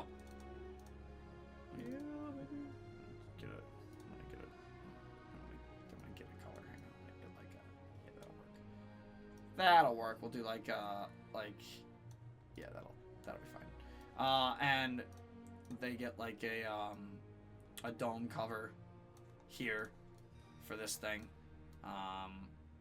as it like covers the end and all of its like stupid powerful lighting energy, as they cover it up. And as that's fully covered up, Chloe kind of looks at Stark. Well, I appreciate the help. Airship stuff is your thing, so it's not my realm of expertise. Well, I still appreciate the help regardless. All right, everybody, take a break. We'll come back to this in a bit. Fair enough. And you watch as these people kind of move up the stairs to some quarters. The drones kind of walk off to their recharge station, which is like, we'll just say it's down here.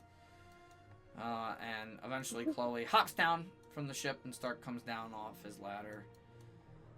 Well, that's one way to finish building a terrarium generator. Stark, who are these people? I think it'll be best if they introduce themselves, actually. Oh my gosh. More so because,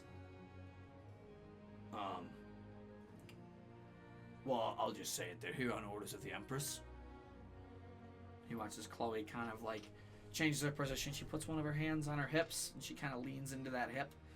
Really? Yeah.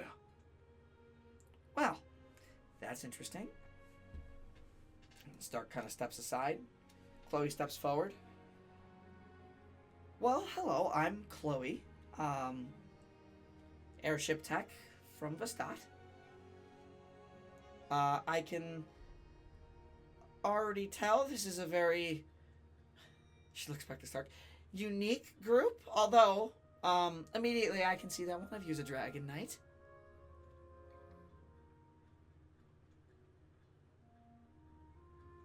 As Sickle has now been walking around Currently with... BRB. As Sickle's been walking around in the district with his dragon out now. He's getting a coffee. Okay.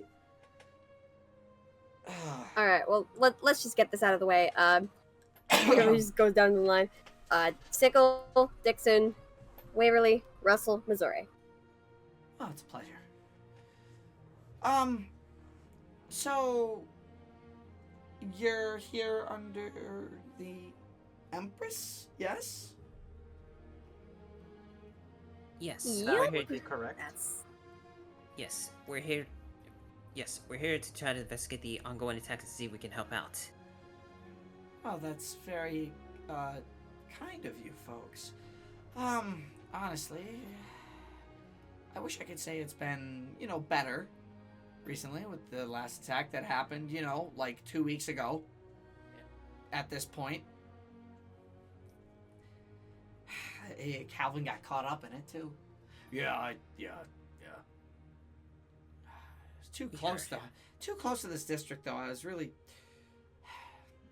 not too happy with that. They really could have damaged my precious airships, I'm aware. We have some people on guard for that now. Well, this one is not just a civilian airship, Stark. You should know that. It's,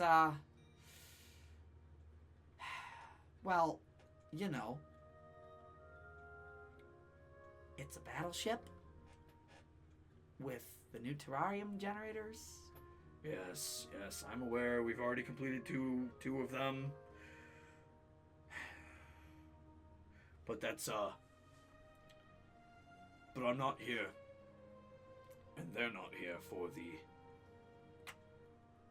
current airship, if you know what I mean.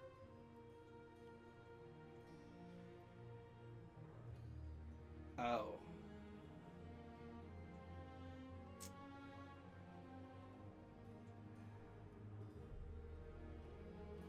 Huh.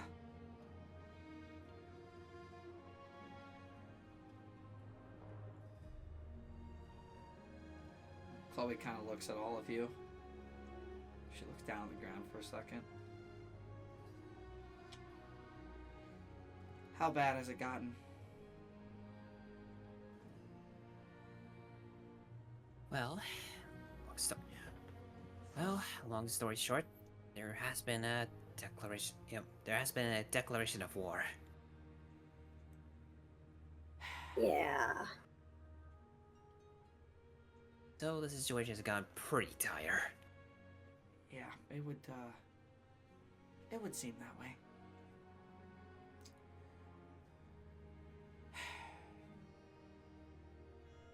So let me guess, Stark, do we know anything about the attacks? Well, according to what they've told me, it's airship tech they want. Most likely the new one.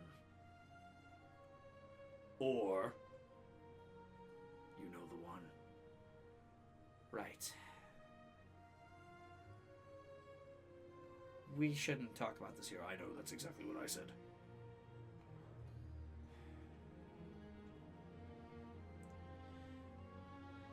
I'll tell you what.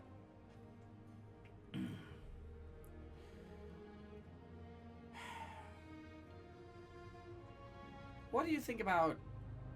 Although, Stark, I know you probably won't, but what do you think about calling an early day?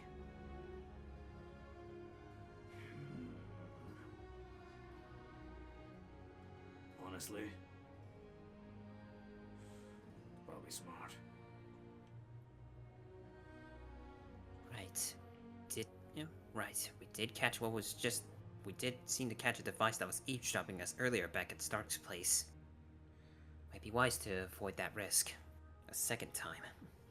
I have a Yep. possible solution for that. I know a little bar that we can go to. Should be relatively quiet, and we can maybe talk about some more information, more secretively. The owner's a sweet kid. They don't really have any... Well, admittedly, they're a very shy person.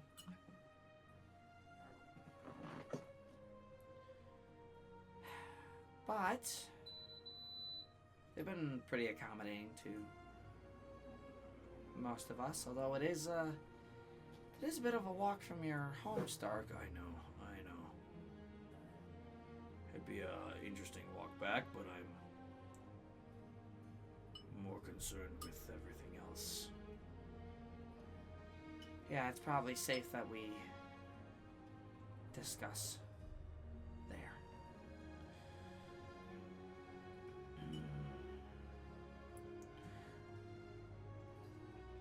Well, that settles my mind, and I think it settles yours, Chloe.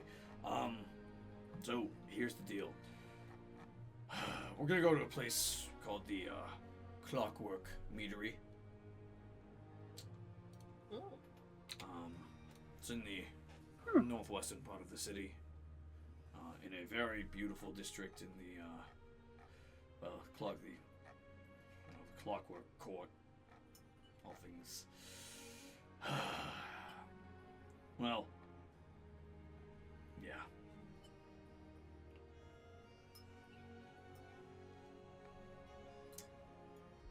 Should be a relatively safe place to talk. It is in the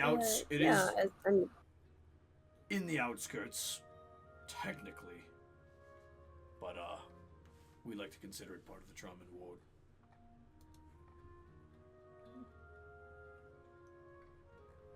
Alright then. I mean, as long as y'all think it's safe, then fine by me. Well, it's definitely something we're gonna be talking about.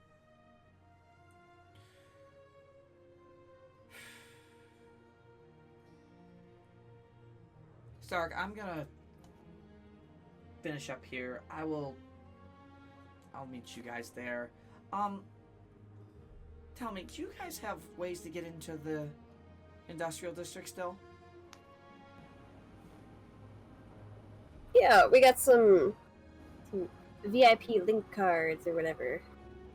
Can I see those? Sure. Sure. Sure. Stark, you hand over your card to Stark. Sickle, he looks at it. This is a link card. Right.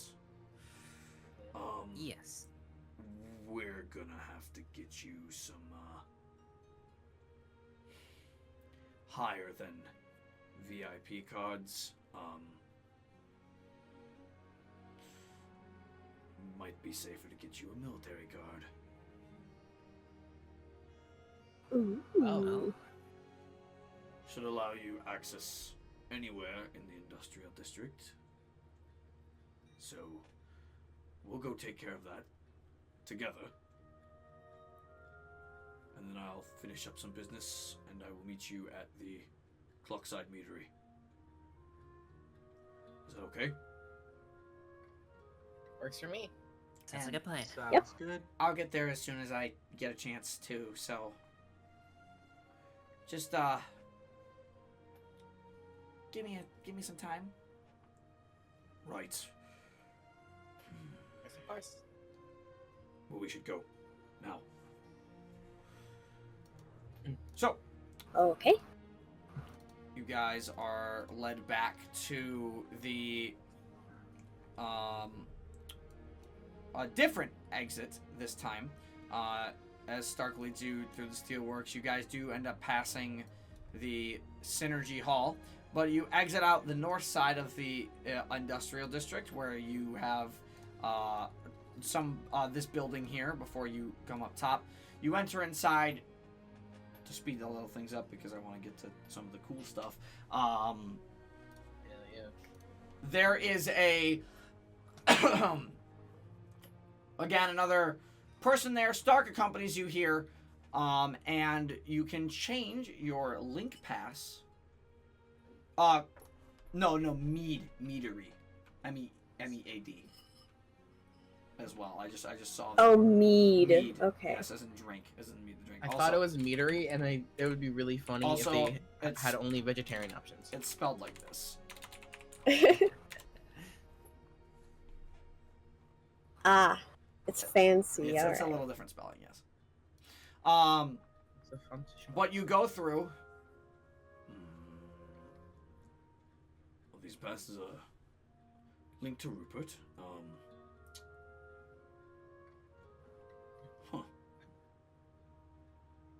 Surprised you didn't say hi. He kind of got really shocked that I was a Dragon Knight. I mean, when you just tell someone you're a Dragon Knight, that's pretty shocking because you just don't see Dragon Knights walking around normally.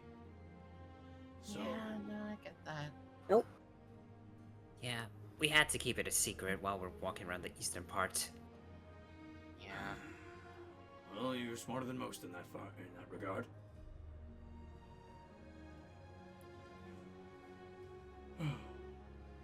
So, pardon me. Stark takes all your passes, and Stark finagles his way to getting you guys military passes, technically. Now, so you can change your VIP link pass to a military pass. I should say industrial military pass. Industrial military. Oh, you got it. I mean, if you want the official name, it's the Slaw Industrial Pass. Slaw Industrial Military Pass, but...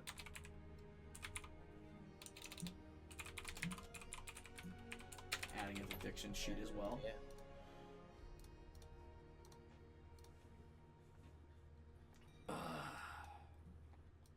But you guys had your way into the more northern part of Ghent as you kind of go northwest.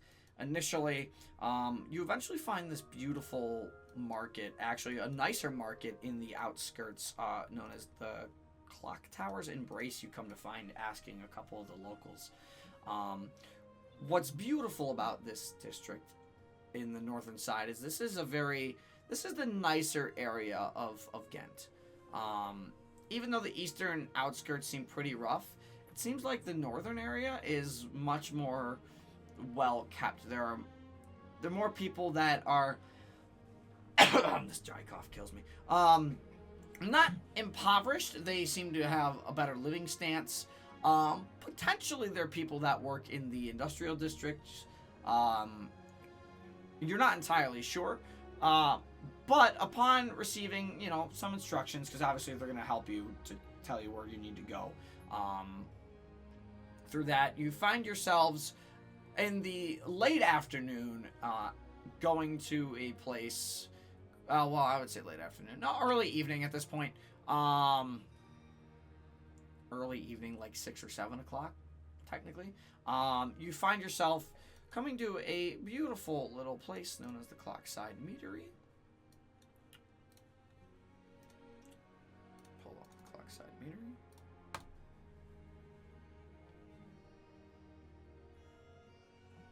Oh, quaint. Cute little quaint place, yeah, absolutely. Oh. And you walk in.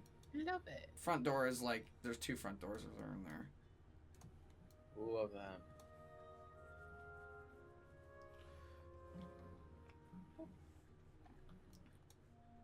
And you guys see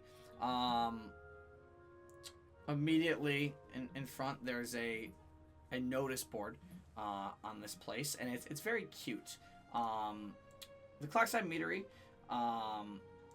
it is a very vibrant red outside skirt building. The sign that says Clockside Meadery, the C is like a half gear, and the O is like a full gear. And underneath the other O, there's like a tiny smaller spinning gear that just like spins the O on the sign. And you can see that on the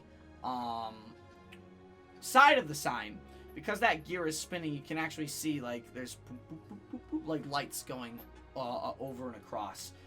This area, this market area, is also very well kept, very nice. In general, a lot of the beautiful electricity that Ghent has developed over the years has made its way into the Northern District and is now almost standard in a lot of these buildings.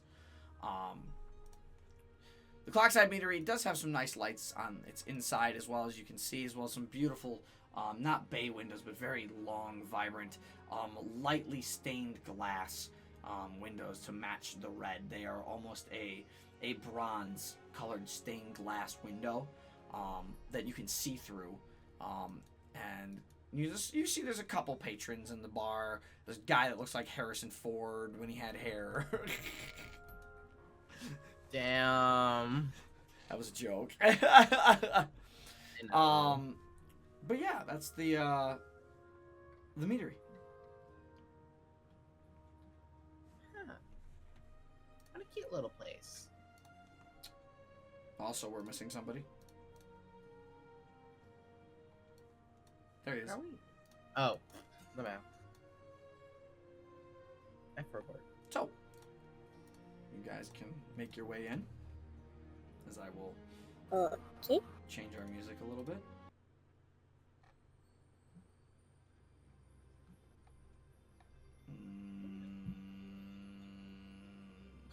This we want tavern. I want tavern music. There we go.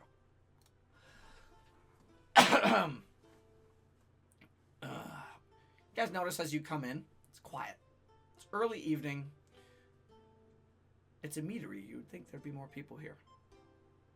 It's very quiet though. And behind the bar, you can see there is a construct. Oddly enough, and as you all enter, the construct looks over to you. Welcome to the Clockside Meadery. Please take a seat. I will be with you shortly. Okay. Hey.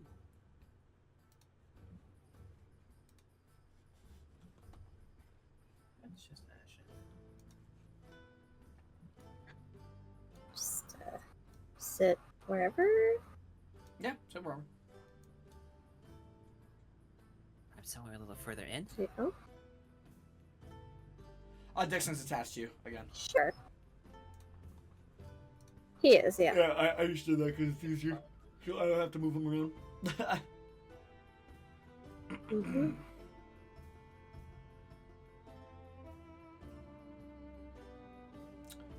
So as you guys all kind of gather up. Okay. Hurry.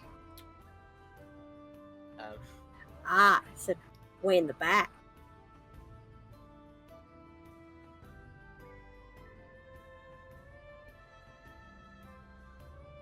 Cowruck. I understand.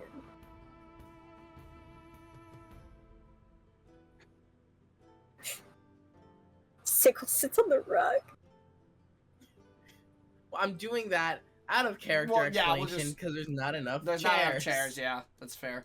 But But as I you do like guys, the in character sickle sitting on the rug. Hey, as hey, I love it. as you all sit Beautiful. down,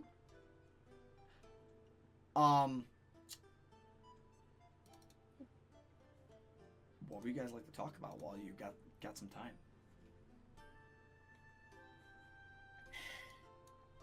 Guys, this place is really cool. Honestly, your jaw was slack the entire time we were in that district. I don't know if you noticed. Was it really? Oh my god. There's no. Ugh. It is very different from the places we visited so far. Certainly better than the other tavern we went to. Yeah, You know what? Yep. I agree with that. Yeah, this place actually seems welcoming. Yeah. And I'm not getting bad looks because I have a dragon. Yeah, see, that's a great thing. Yep. So, of all the places they, wanted us to come here, why do you think? I mean, why here specifically? Like, what's... I mean, what's the deal? What's going on? I mean, clearly they don't want to tell us. Clearly they didn't want to talk about it earlier, but... I mean, they did literally find something listening in on them. So maybe it pays to come somewhere more discreet, somewhere that, you know, those kinds of people who work closely with Stark wouldn't come. I don't know. It's a bit strange. a possibility though, for sure. Yeah. It's also nice to also get some food. I mean, Yeah. yeah. What? And if all else fails with people listening in, Ensico just taps her necklace. Yeah. What are you? Fair point. Why is he tapping it? Why? Ah, Oh, do you not know? Have you not? Hold on, I got this. And I'm gonna mind link with Dixon. Oh God! Don't freak out. What do you mean? And it's just What do you mean? Don't freak out. all he hears in his head. Ba ba ba ba ba ba ba ba ba. Oh, what? Did you just Dixon like looks up and starts looking? What? What? See, no, don't freak out. telepathy. Yep. It's something we've been doing Yeah. a lot. Oh. Yeah. Magic if you're bullshit. kind of just, like, if we're just staring at each other, not saying anything, that's probably what's happening. Okay, so like, so let me get this straight. Let me get this straight. You can speak telepathically with everybody. You have issues Yes. with pirates. You have issues with the Trmyx, although I have issues with the Trmyx, so that's fair. Yes. But like, all of you seem way deeper into this than I thought. It's a long story. And it See, just, we've been and over honestly, this. just kind of happened. It It just also- kept going. It did really just keep the. It's a whole thing. Like I was It's- adventuring one day, and now I have a child, and I'm part of a military. I mean, being part of a I was in this, yeah, I was initially just running some errands for my hometown, and then I wound up having to help out one of the dragonettes leading that nation. Huh. I was just playing blackjack. But it's true, he was. That sounds fun.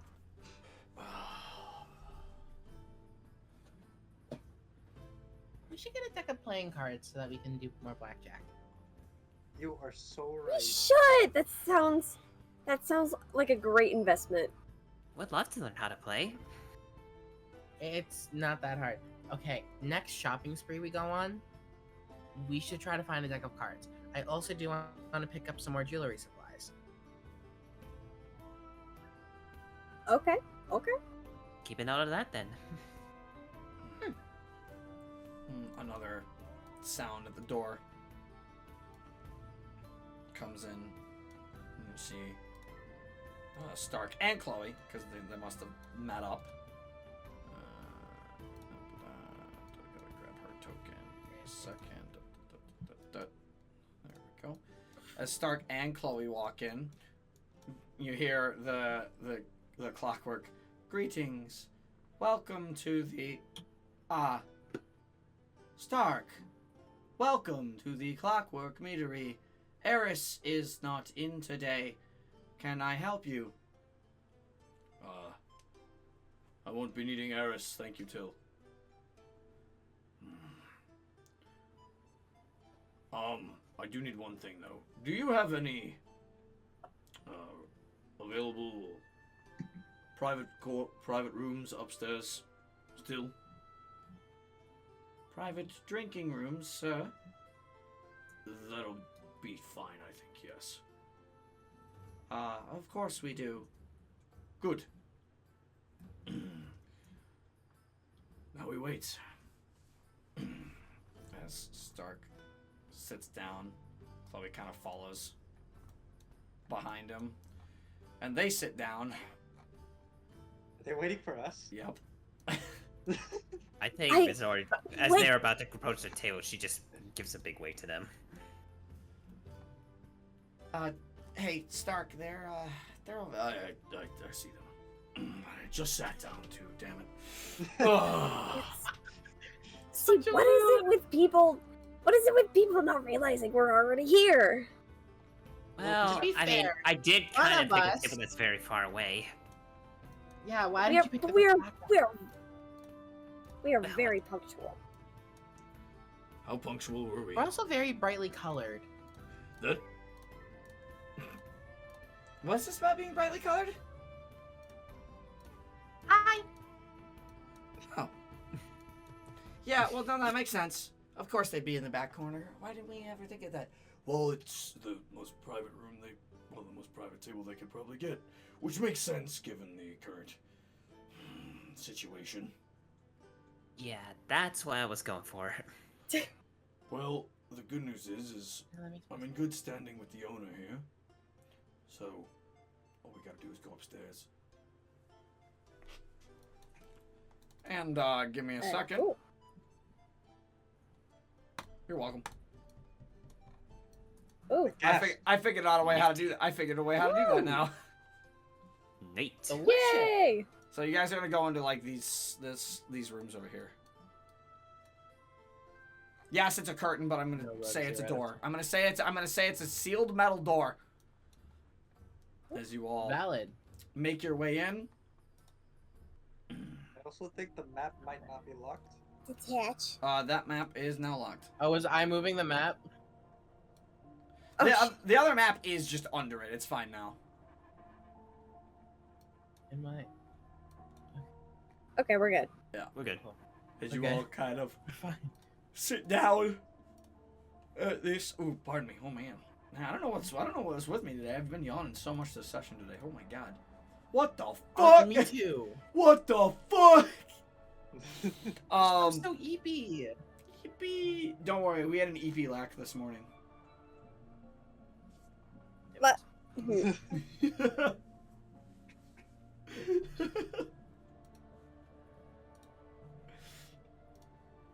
She's denying it. what the fuck do you mean? It's okay. It's Whatever, okay. We all get man. EP lack. We all get EP lack. It's fine. Shut the fuck up. I had an EP lack the other day. I had an hour of Don't sleep. call it that. Give me 1 second. What? I'll be right back. What's- Okay. What's wrong with EP EP lack? like is not a noun. I'm making it a noun. How dare you? Sorry, How you're do gonna you have to put deal with it words on now. I'm not having this become pull in an alley.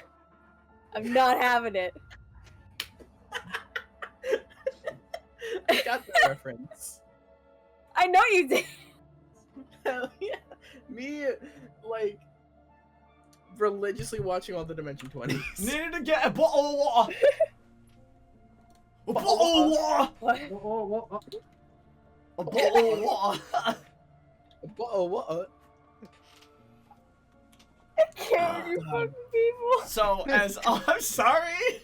You have an Well, EP get lack. used to it. So as you all sit down, Stark gonna be the last one. He's gonna close the door.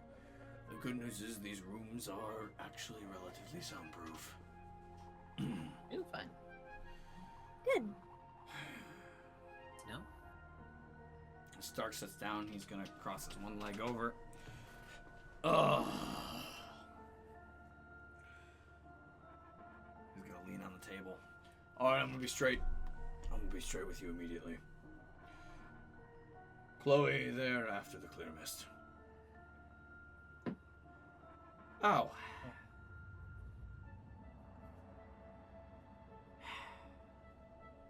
Oh, it's not done. It's not done, Stark. I know.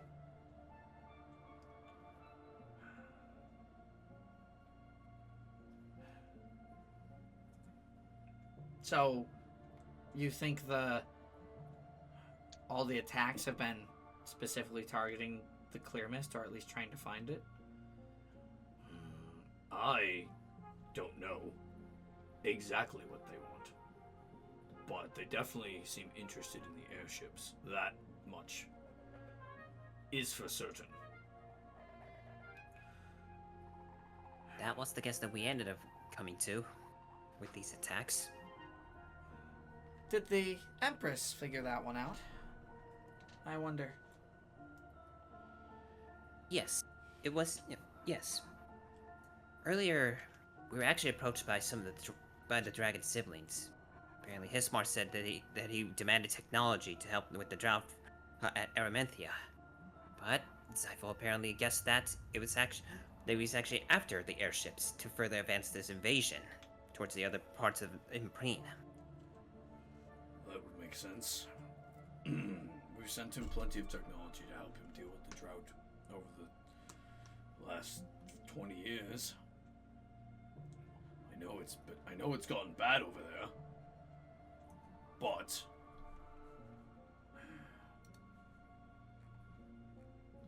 wait, I'm sorry, did you just say Isma? I'm sorry. You just said Hismar said he wanted the technology. Yeah. So there was a whole thing, and Hismar and Sparazi showed up to the capital, and that's when they declared the beginnings of war, essentially.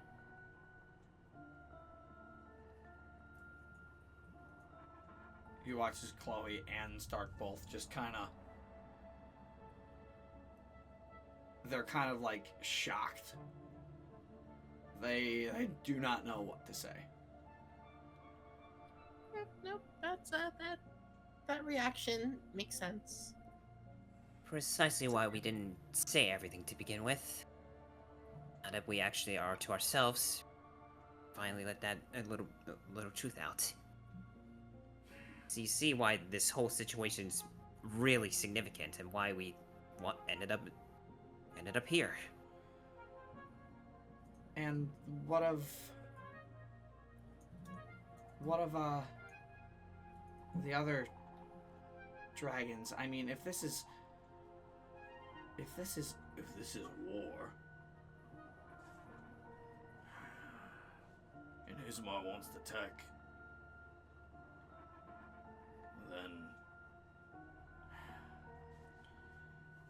then these attacks haven't been random. exactly.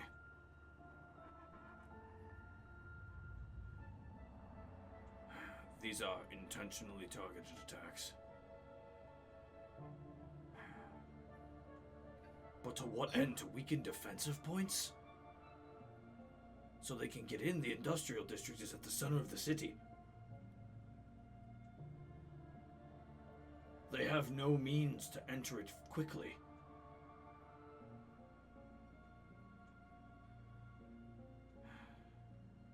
Unless... You see Chloe starts to think.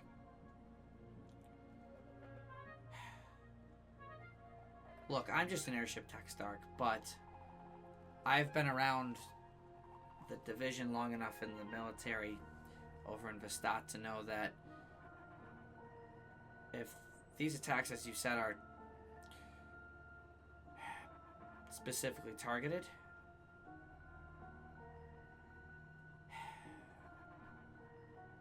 The only thing I can think of, especially if war's begun, is that Ismar's army might already be on the way here.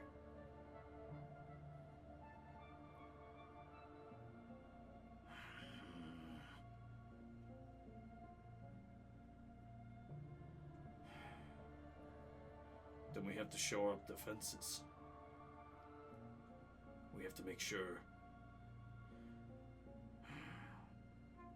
that the outskirts of the city are fully protected.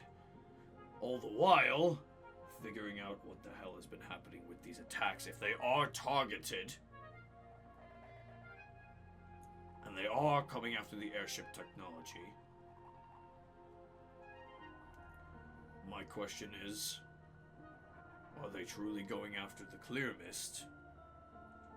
Or do they want the archive and the data from the airship upgrades? What's not to say both? Yeah. Oh, I hate to interrupt, but I'm sorry. You're asking us to fight for you and go to war?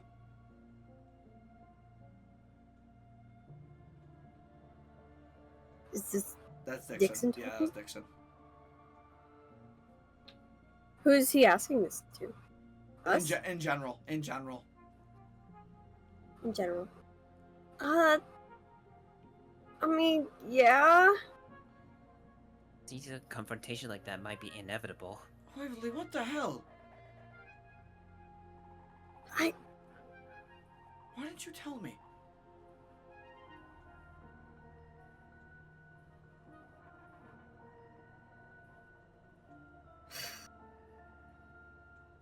don't know. Okay. Look, we apologize if you're not trying to get involved, but I guess well, to be fair, you didn't really.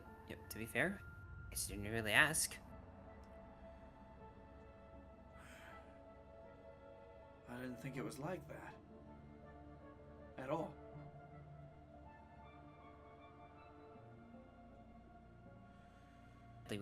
Sadly, it wasn't like we could easily. But to be fair, it's not like we could have easily just told that out in the open.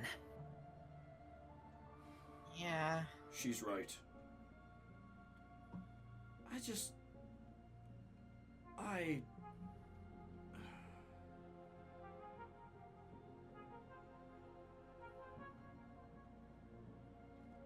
All I wanted to do was just get back home. And now I might not even be able to do that, is what you're saying?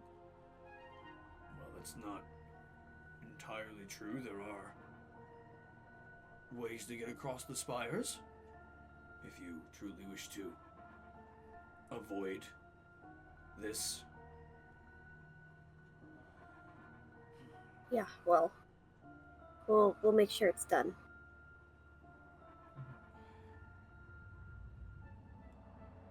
Indeed, you did help us out in a bit, Dixon.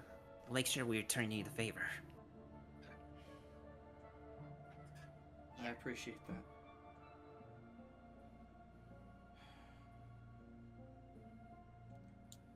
Something on your mind?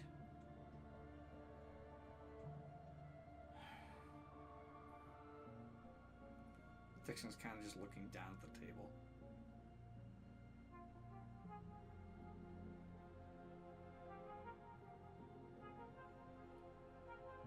He's just looking down, you said? He's just looking down at the table and he's not saying anything.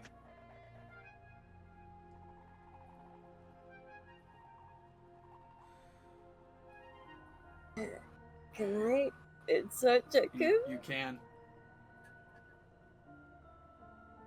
Hey, what are you thinking, my friend? Nat 20! Ooh, boy. Yes!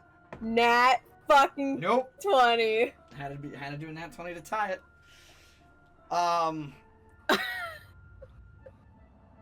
Waverly, you've worked with Dixon a long time. With your time together in the ORC with your other two friends, you know that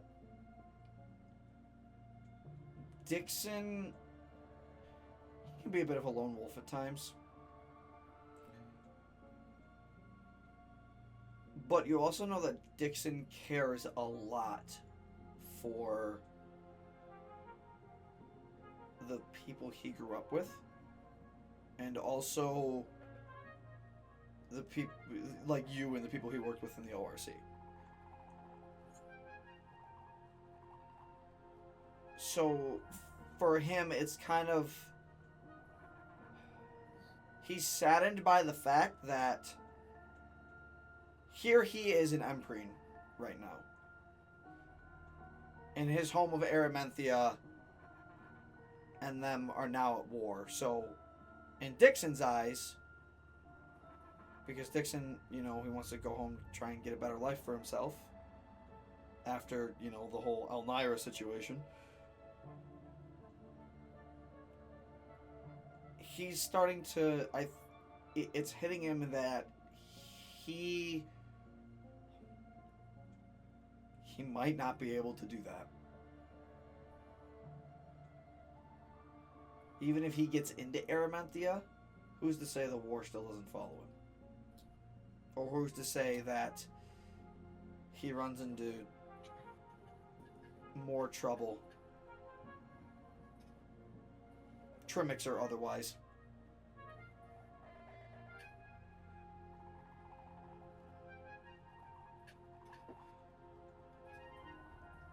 Oh, I guess I just sort of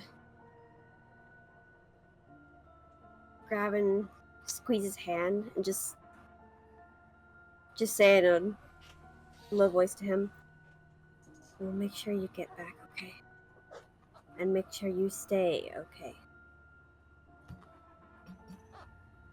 See Dixon he has his eyes closed, but he feels your hand.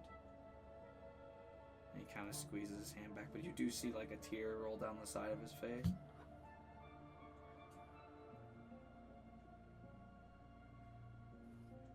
And he just stays there holding your hand really tightly.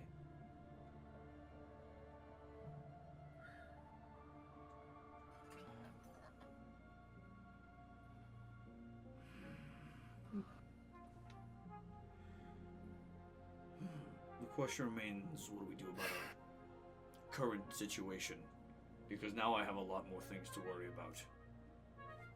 A lot.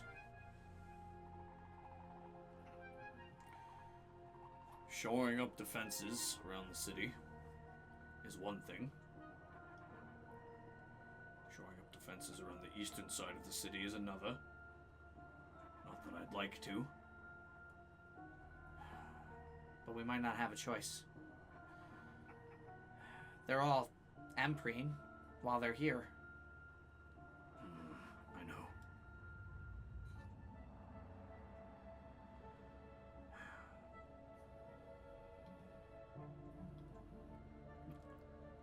Chloe's gonna turn to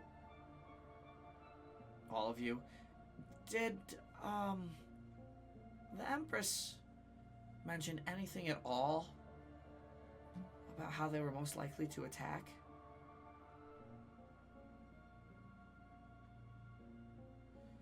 If we knew anything, we could focus our defenses around those points.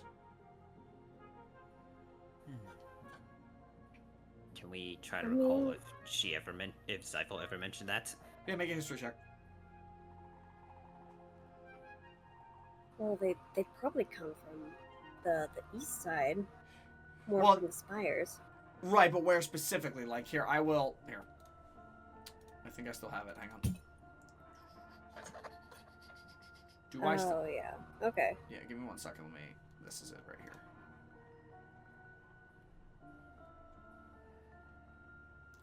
Bring up the war map! Oh, boy. So, you guys are currently in Ghent. You guys are well aware of the 3 possible points You recall that if Sparazzi was to join with Skasa, they'd be around here. Or here.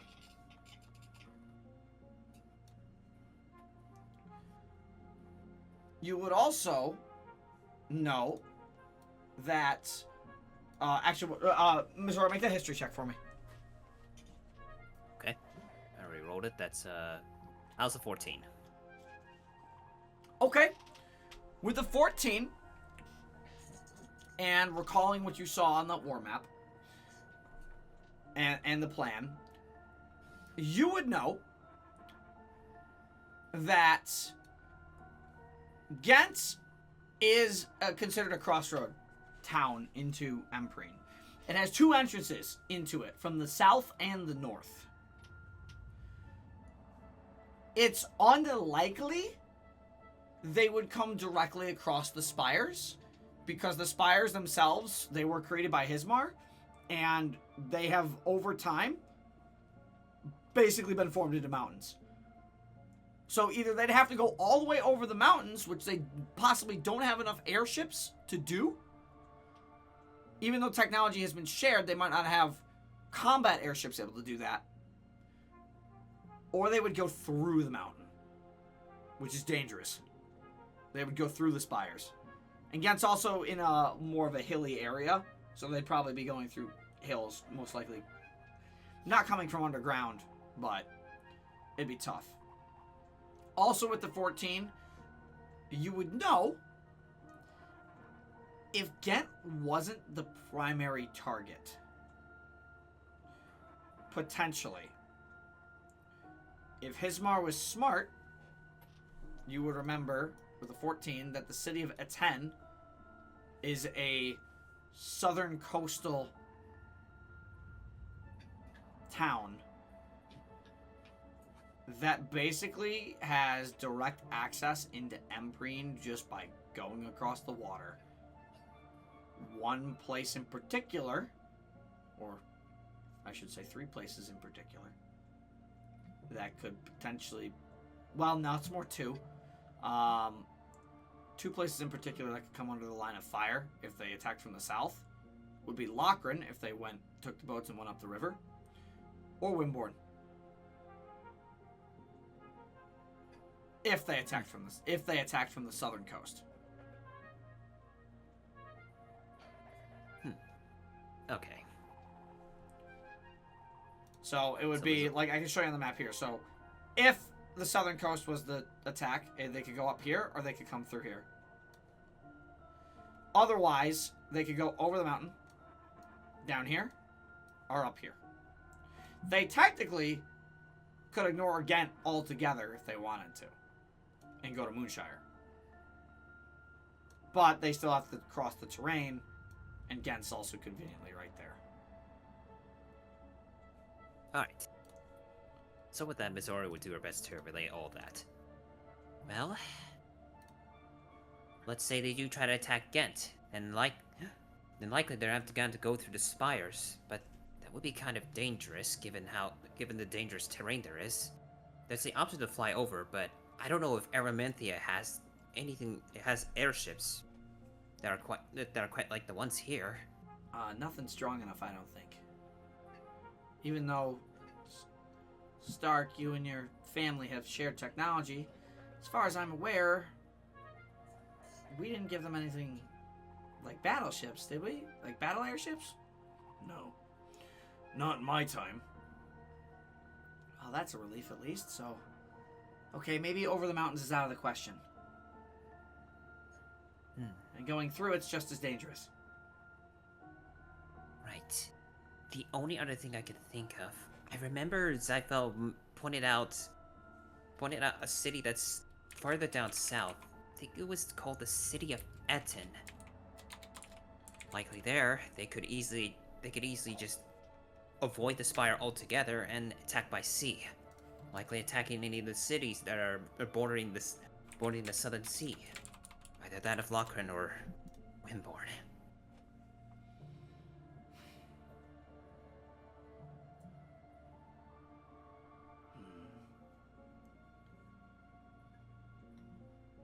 Is there any strategic value in doing that? Can't be certain. I can't be certain, but it is still a possibility that we can't really rule out. Because that could possibly mean they could just circumvent the spire altogether, and potentially launch an attack on west of Ghent. But then why attack? Why intentionally attack the district here in the city? If it's not there, if it wouldn't be their focus. Dixon, still holding Waverly's hand, kind of hearing the mention of Etienne. That's not a place you want to be. It's a bit of a rowdy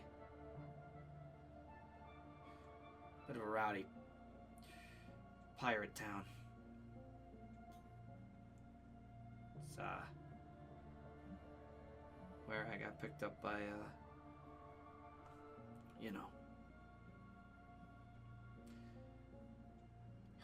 Yeah, see, I thought that's where they might come from.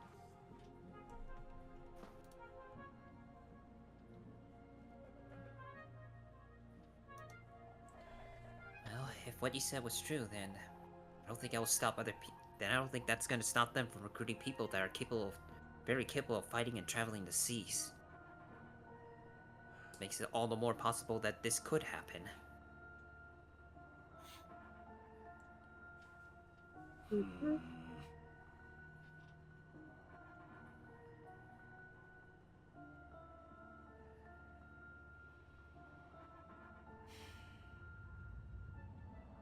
We don't know exactly how they're going to attack. What we know is that those are possible options. Whether it is through the spire, or if they choose to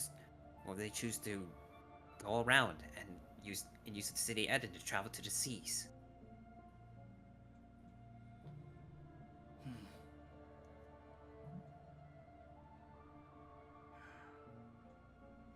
Well, I say then, we shore up the Ghent defenses on the north side of the city and the south side of the city. The industrial district, as much as I want to temporarily shut it down, it's not possible. Because we can make some constructs if we really needed to help defend. And of course, not to mention the actual Empyrean guard that are here, the actual soldiers. And that fort. Though they would take some time to respond to a northern attack.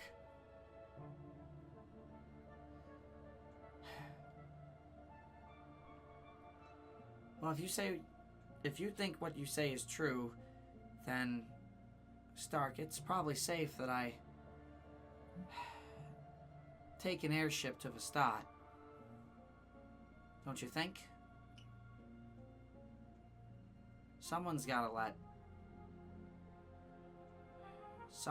get to the southern cities and let them know that an attack could come across the sea.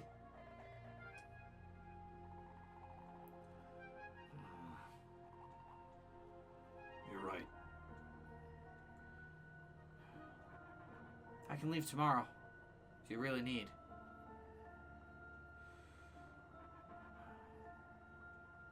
Well, I'd actually like to have you take them to, Oh, the clear mist. yeah. Alright, let's say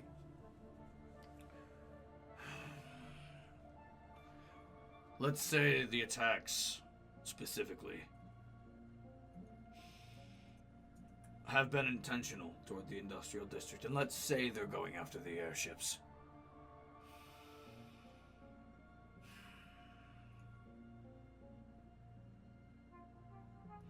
That means their target is, obviously, the airship district, to make some standardized ships. But if his mom wants the technology that badly, the archive, the Synergy Hall, would be in danger as well.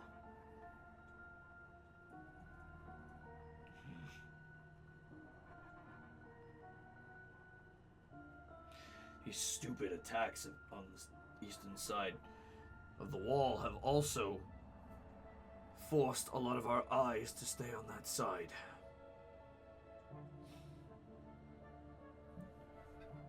At least for those of us in the industrial district. I don't know what the Crown's Guard are thinking.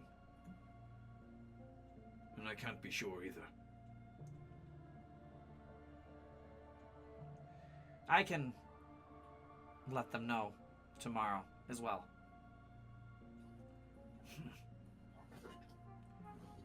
Before you leave? Most likely, yeah.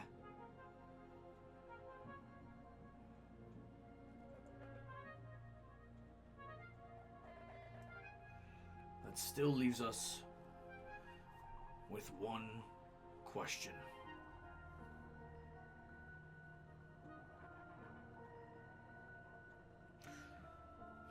Who's masterminding these attacks on the eastern side?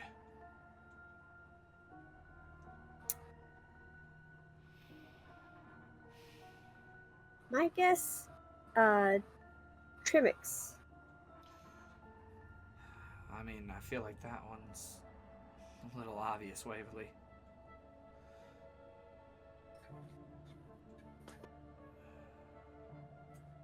Yeah, but Trmyx. I mean, yeah. Continue. Been Go here ahead. for so long, it feels like it. Who knows how many there might be now in the city?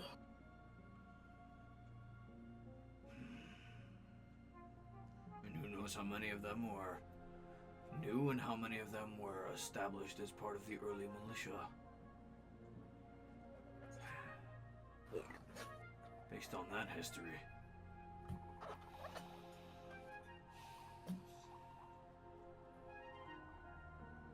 What about the embassy? The Trmyx embassy? Yeah. The Trmyx embassy. Isn't anybody who's in that embassy protected? Yes. Why? Makes sense to me if the person masterminding it was inside that embassy.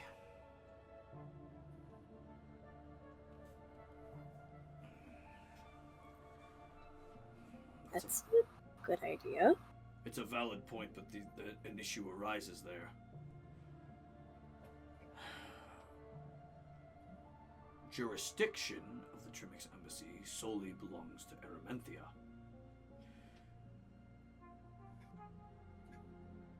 It's the reason they're able to be there unscathed, because they're under Erementian jurisdiction. If us Town's Guard or Crown's Guard from Empyrean were to enter, we would need to have probable cause. And not just probable cause, we would need to have evidence. Which unfortunately, we don't have much of.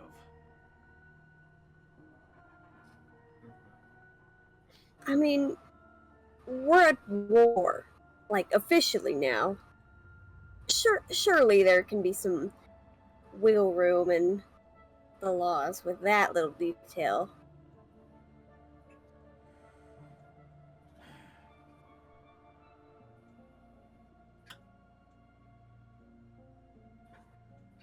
Well, unfortunately, I'm not in charge of the Crown's Guard here. And neither am I. I'm just an airship tech. I can let, my higher-ups when I get back know what's been going on.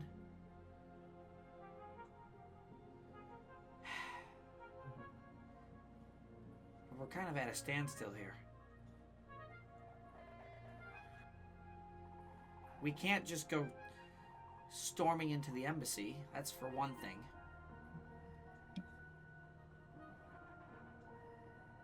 we also can't neglect the options. We'll leave handling I defense to me. I'll start shoring up the northern and southern defenses of the city. Just to be safe.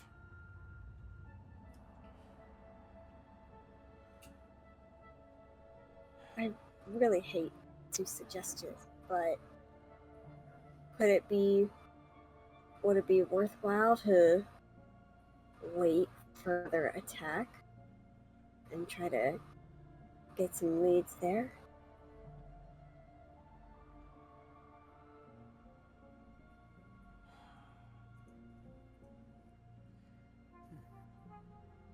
Well, if we wanted to wait. There's a bit of worth. Oh god, sorry, Sickle. No, I just said I think there's a bit of worth in that. That's all I said. Well, that would mean I want to shore up the defenses then. We can bait out an attack. We might be able to get some information. We could.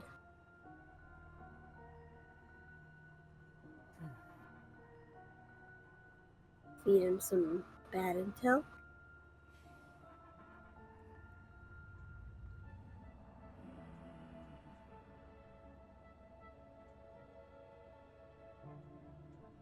Well, you did mention earlier they are either advent ships or what you guys call the archives. Perhaps, perhaps we can try to lull some of the attackers into some sort of bait. The only issue with Yeah. that is that both places have value. And The archives currently hides the clear mist. It's in a hidden bunker.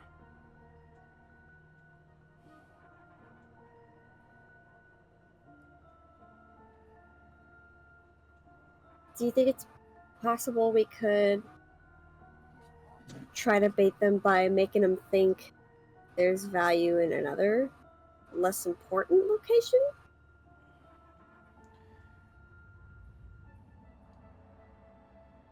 What are you thinking? I don't know, it's just be like, oh, this random building's defenses are down, there sure is something important there. I don't know.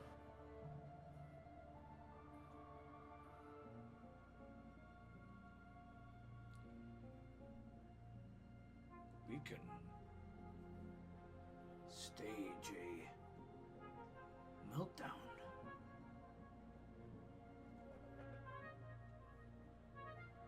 We can stage a meltdown of the construct factory. Oh. Ooh. We'll have to talk to Calvin, because he's the construct guy.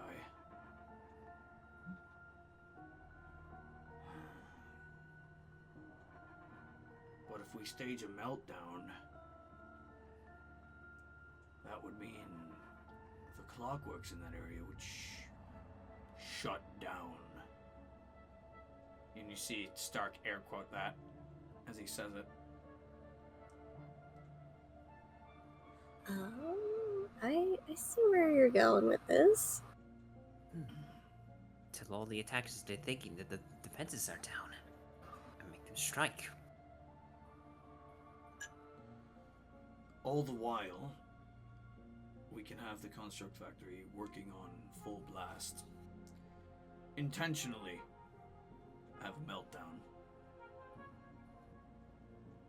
Calvin should be able to stage one, I would imagine. I would hope.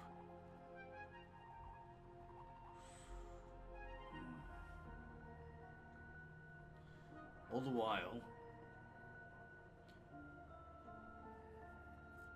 I can focus. Stark, I think it might be best if you stay outside the district for a while, actually. We don't even need to necessarily stage a meltdown. Why don't you just start shoring up defenses on the north and south side? Make people think that there's no one in the district. Or that you're not walking around the district.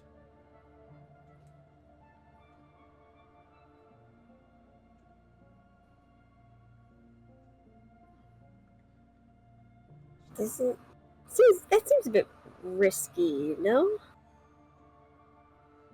No, I actually see where she's coming from. The reason I found that device was because of Calvin and his drone.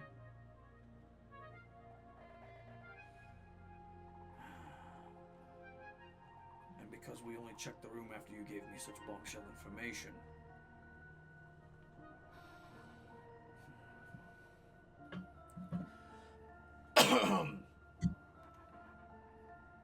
But oddly,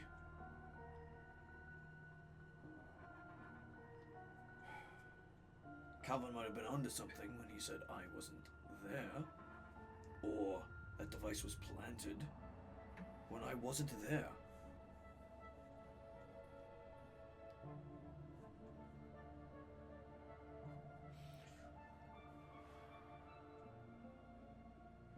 Which means if I'm not in Okay, the district, so an attack is all more likely.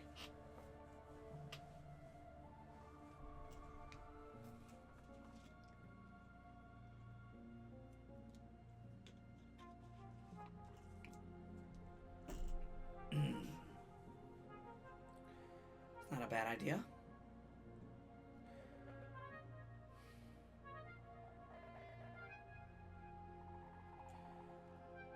So what do you propose, Stark, besides just working on the defenses?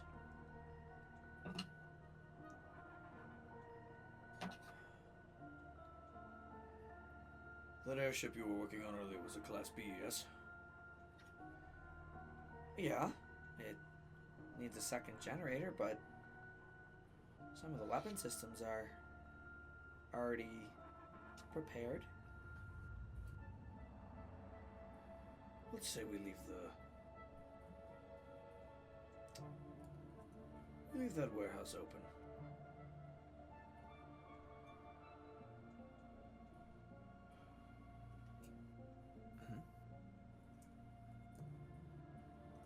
Just in case. I want to know if their angle of attack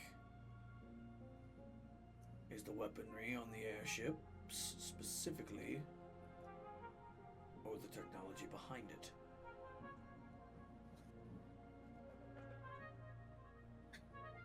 Reverse engineering something like that would take time.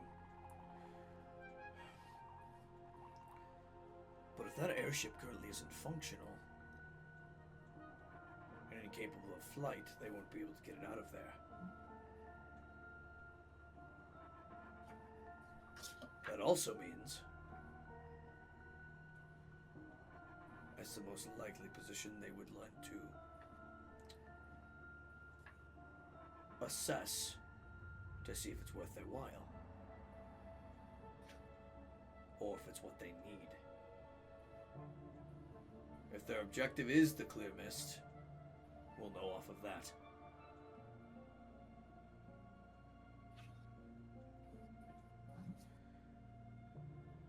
And if worst comes to worst, and they don't fall for the bait,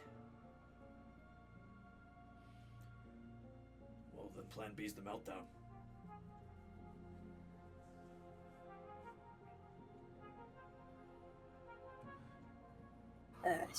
Sounds like a plan to me.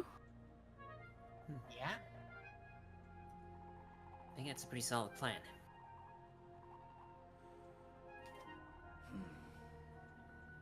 Good.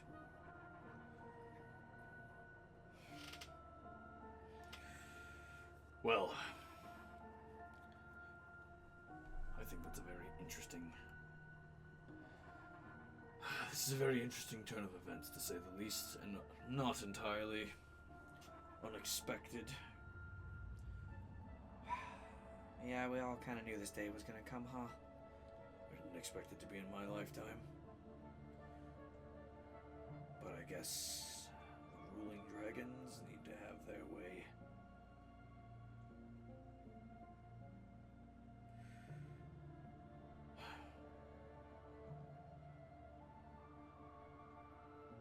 By the way,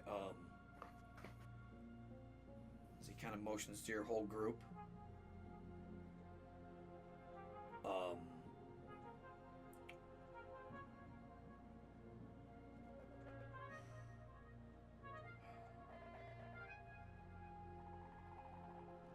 I know we've been over the names and that you've been sent by the Empress. But is there any easier thing we can work with?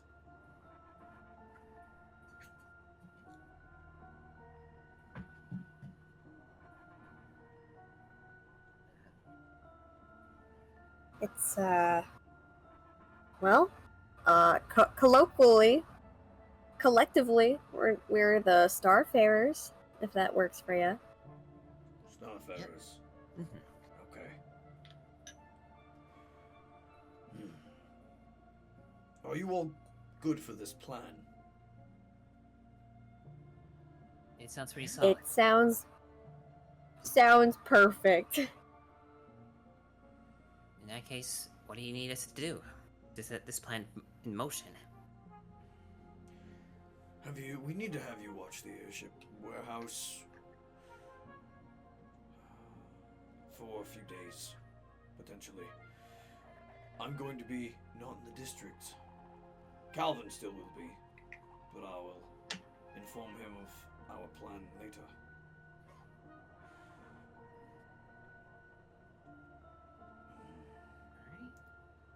If that doesn't work, and nobody shows up for the airships, we'll have to activate the meltdown. Or the fake meltdown.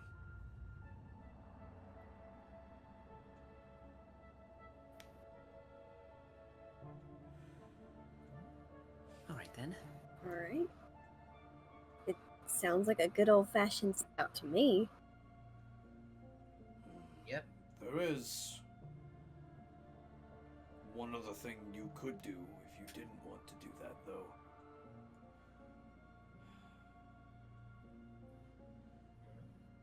What? While you are all, I guess, working for the Empress, how many people truly know that?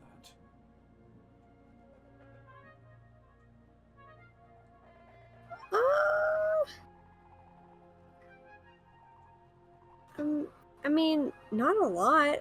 I mean, we kind of had to let Rupert know. You could also investigate the embassy on your own accord. If you wanted. We could do that. You know what? I hadn't even thought about that. And But, what? I mean, you said it yourself. We need. Are we really just gonna walk in there and just be like, "Hey, we know you guys are doing bad stuff," and like, how good will that turn out for us?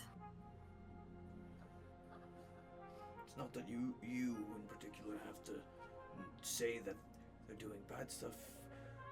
You need to look around.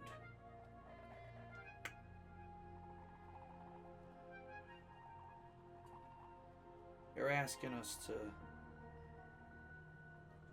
sneak in, aren't you?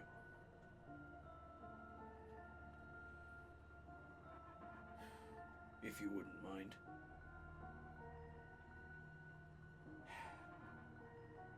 Dixon kind of looks at you, Waverly.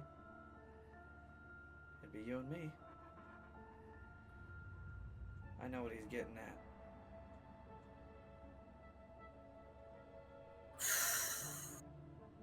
Okay.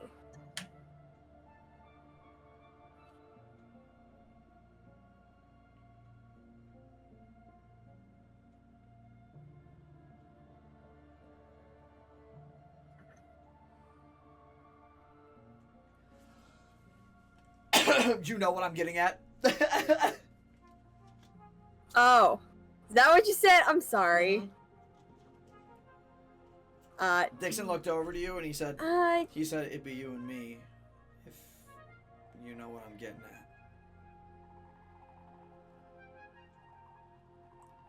yeah, I think I do.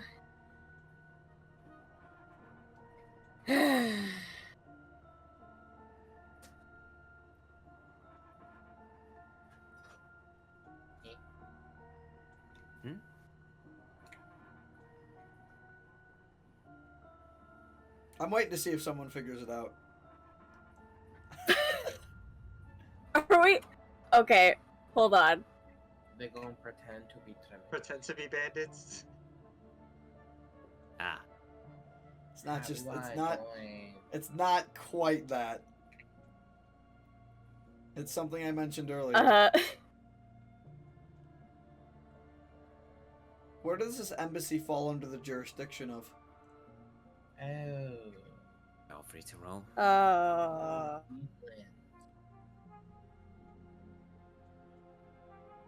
So it's gotta be us two. Yup. Think I got it. You can't do this to me, my group is shit. Do you want if you have to do that? Do you want me to give you the Ioun Stone to attune to? What does that do again? It's Does that? It's a plus. It Additional increases your charisma by 2. Yep. So you would, I believe, because you're negative now, you would have a 0 charisma. Yeah. So that just want to actually would be pretty kind of good. just want to back up Waverly here. Mhm. Dixon has a 6 in deception, a 10 in sleight of hand, a 10 in stealth, He 2. he does. He does indeed have all that. Fair. If you Nope. would, if one of you wants to attune to it temporarily, I could hand it over. I think I'll be fine because I can always cast enhance ability on myself. She can. It gives her advantage. Get rid of. Yeah. So. Okay, that's a plan. It certainly is a plan.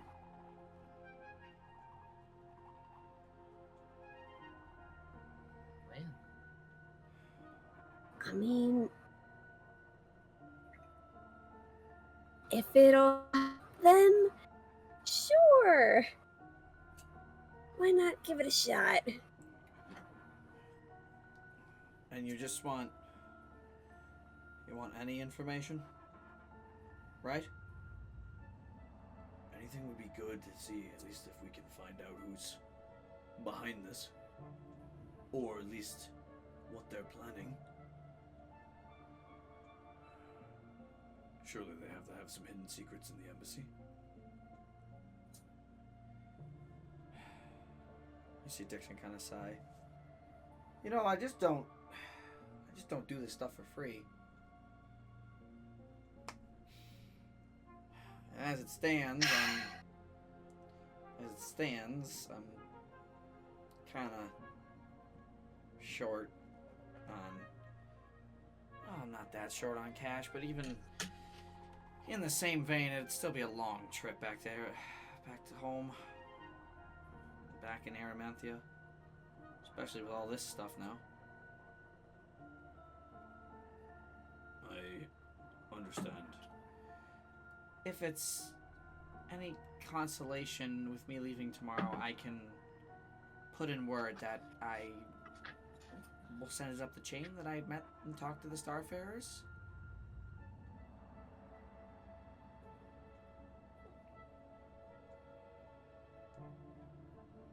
I don't know how that will, correlate later for you, but It's not a big deal, Chloe. I can manage some payment. you sure, Stark? Yeah, of course. I'm fine.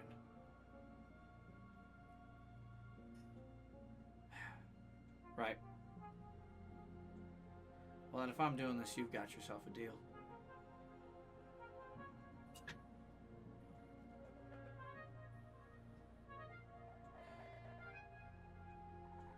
Great. So I'll start shoring up defenses. Chloe, you're going to be returning to Vestat. There's still just, you three. I mean, of course you can give it some time to talk amongst yourselves and you can do things at your own will. I'm sure we'll be in contact at some point again, so you can tell me what the plan is or tell me what you did. Or I'll probably find out based on whatever happens. Crossing my fingers, it's nothing bad.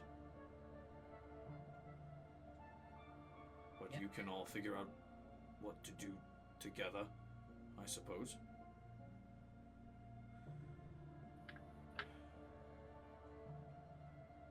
Alright. And that just leaves one order of business left. If their goal is the clear mist, there is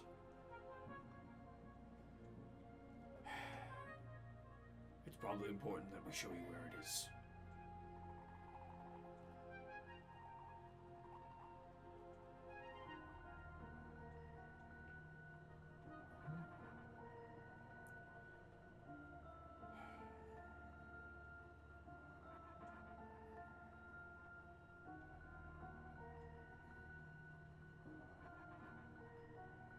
I'm waiting.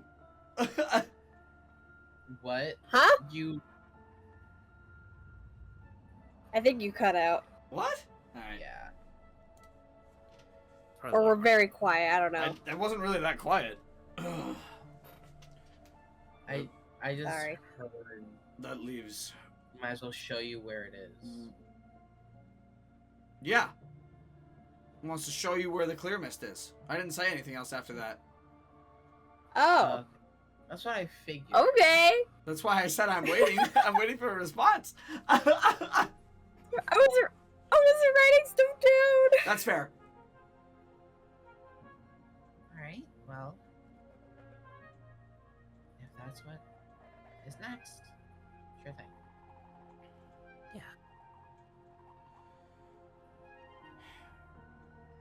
Unfortunately, the clear mist can't leave Ghent yet because its systems weren't fully finished. It's new weapon systems that Stark designed and was my goal to implement. it's supposed to be a royal ship for the Empress, and it was due for a much needed upgrade. Unfortunately, that upgrade's taken a bit longer. It's been 3 months, Stark. Nearly 3 months. Hmm.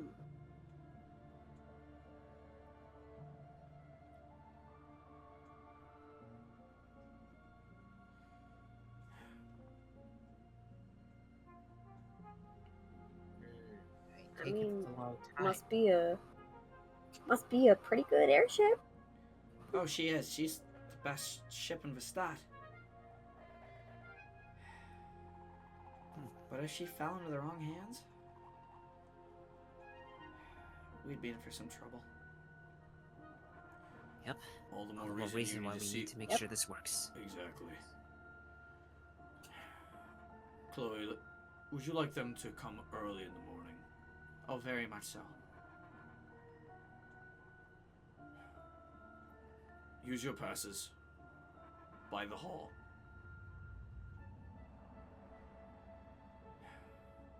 Use your passes, enter the industrial it. district by the hall. Come to the Synergy Hall. 3 in the morning. Alright. Oh, okay. 3 in the morning. 3 in the morning. Got that right?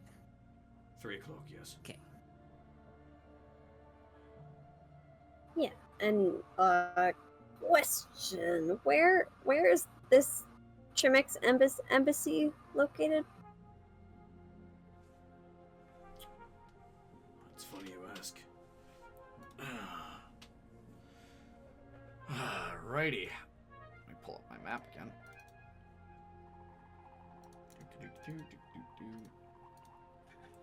Why don't we,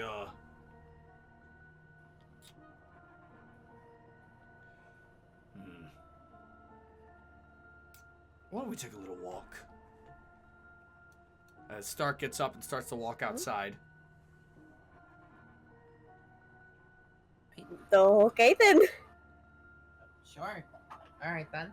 As you all, I'm just moving to the map because it's easier. As you all step out the clockside meadery, Stark pulls you closer to the wall, kind of over here to the Trmyx ward. And he points over to some larger structures in the area.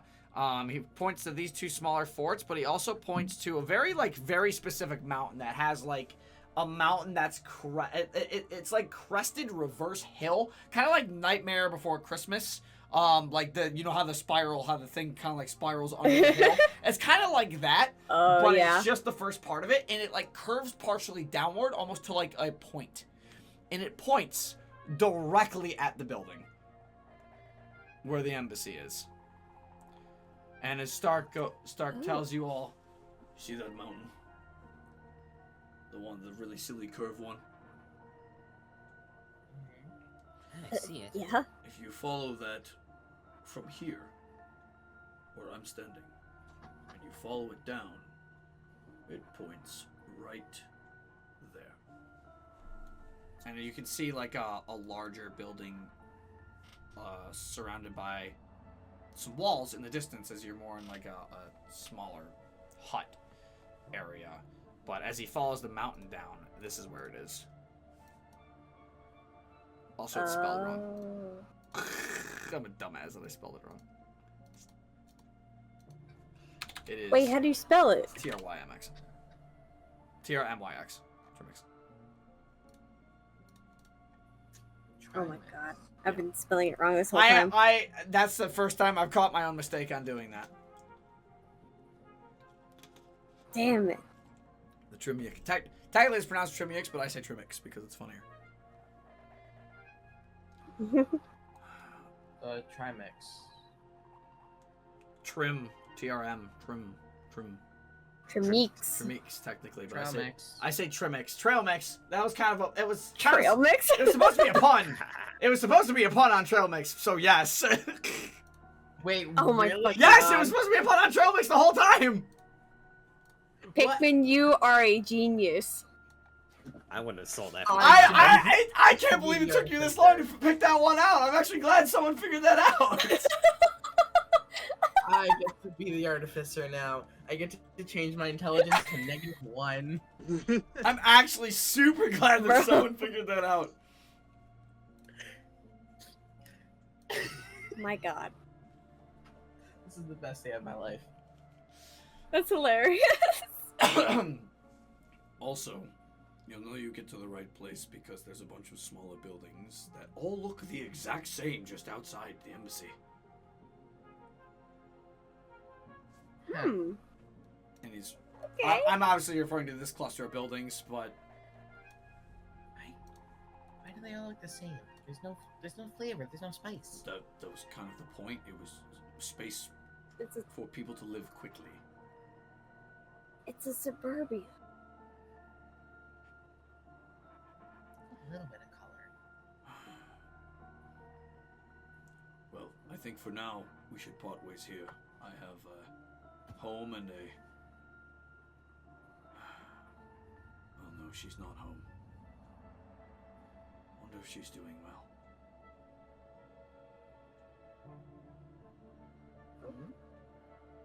Ooh. It's not important right now. We have bigger problems. Oh. Is this about Becky? Maybe. We talked to her. She's doing good.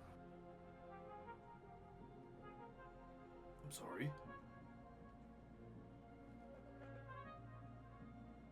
Yeah, we stopped by Klonsky and I got some work done by her and she asked us to say hi if we ever ran into you. Stark kind of grabs you by both shoulders. Dixon looks over to him. Hey! Don't squeeze her. Ah. Hard. Don't squeeze her too hard, please. She's kind of fragile. Sorry. Excuse you. I'll say it. I'll say what happened again. Don't make me, Waverly. Say it. Flips him off. pulls Yeah. out a thing Dixon of just popcorn, laughs make at it you. in half. Dixon just chuckles at you. And start. How is she doing? Does she have any lapses in her memory? I don't Memory? think so. Huh?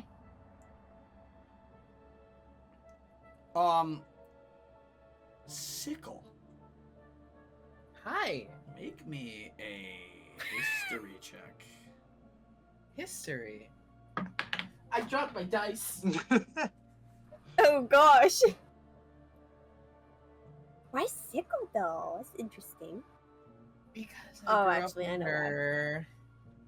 You know what? That's so true. Fucking cocked. God damn it. Cocked again. I keep cocking it. 17. 17. You remember when you were there and you met Becky, you saw Becky. She felt like she recognized you but couldn't remember who you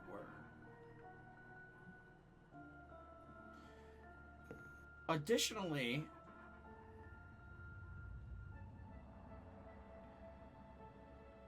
you didn't pay too much attention to it,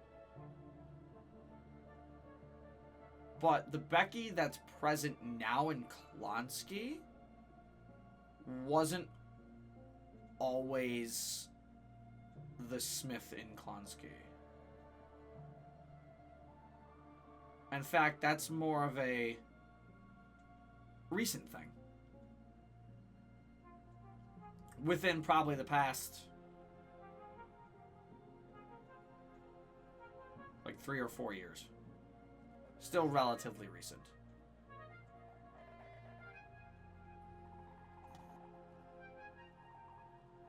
That's all you're getting out of it for now.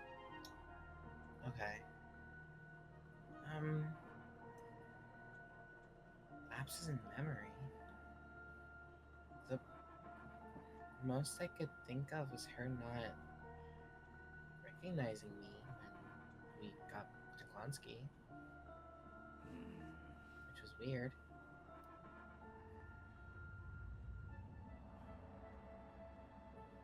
Is it the chip? Is it her coal?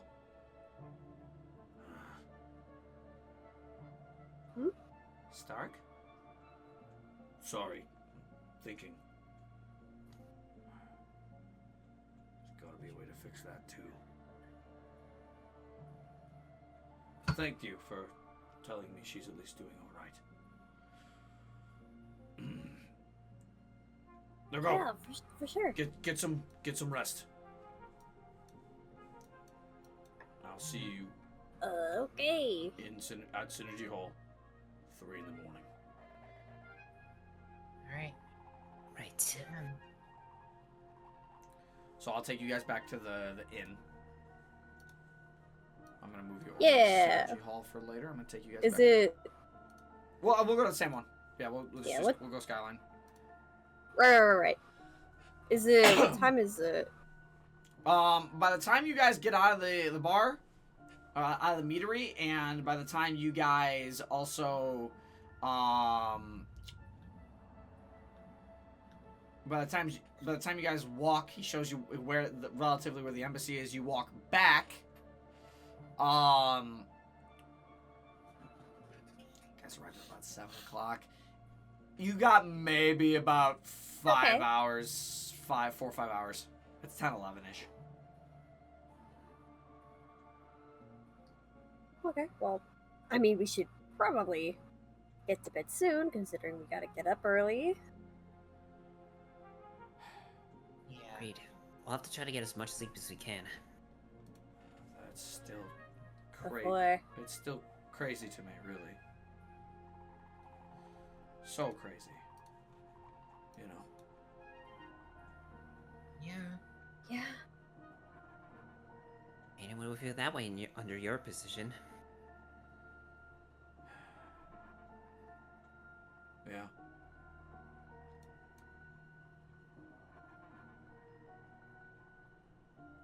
But I think you're right. We should all get some sleep quickly. Who's spending the gold Yep. piece for the night in Skyline Inn? For 2 Yo, rooms. mama. Just kidding. It's, spend it's it. 1 gold piece. Yeah, it's 1 gold piece. We really I got it. Right. What you say? What the fuck you say to me? I said all right. What the fuck did you say? I didn't say anything. Everything's been recorded. We'll just watch the video back. I might have not picked it up. Got your ass. He got your ass. Got your ass. Oh. I eat the recording. I'm no. Hey, No. Well, I think we need that recording. I think I'm gonna be the first to tune in then. Alright. Dixon will get up. He'll walk over to you, Waverly, really quick. And I'll just kind of give you a big hug.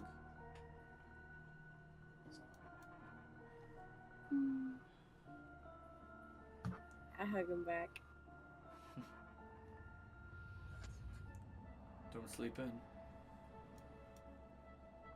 Oh yeah, as we're hugging, I whisper in his ear, "I'm gonna wake up first." The response you get from Dixon is, "Well, I hope you don't sleep in then."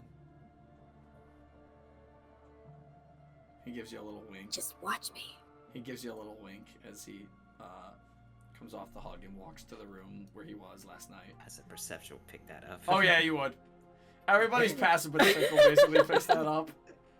Then Zoe Even- keeps that in wait. mind. She's gonna make sure that happens. Does Sickle pick that up or no? Yeah.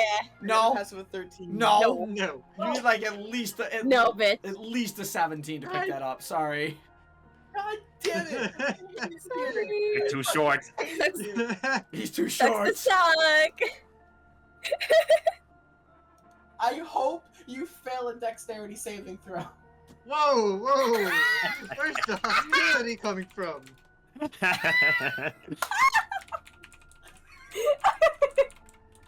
Probably because I height shamed him. You're a monk, you're fine. You take Oh half my damage God. anyway. You can answer that whenever later. Mm-hmm. Anyways, as you guys turn in, this is the last thing I want to do. It's the last thing I want to do. Okay. You got it. So you guys turn in for the night. You spend your gold piece. And you know what? I want to have some fun with this. Waverly, roll a d20. Oh no. Just a d20. I'm gonna roll my metal dice. Also, I will say we move into the next day, into the next morning, as we move into the 6th. Just a straight d20? Just a straight d20. That's a 15. Okay. You wake up first. I rolled a 12. Let us say. I rolled a 12. Thinking, No, no, but that it could- was gonna be something like really serious, like a nightmare type of thing, and then it's just you wake up first. Nope. No, I was about to say it's probably Oh gonna my be God. whoever wakes up first. Yep, that's And exactly. I could do the funniest thing right now. I thought you were gonna do some fucked up shit. Nope. but no. Nope. Oh my Just like God. a nightmare. DM's gotta be silly sometimes. I'm fucking dead. I'm dead, bro. I'm dead.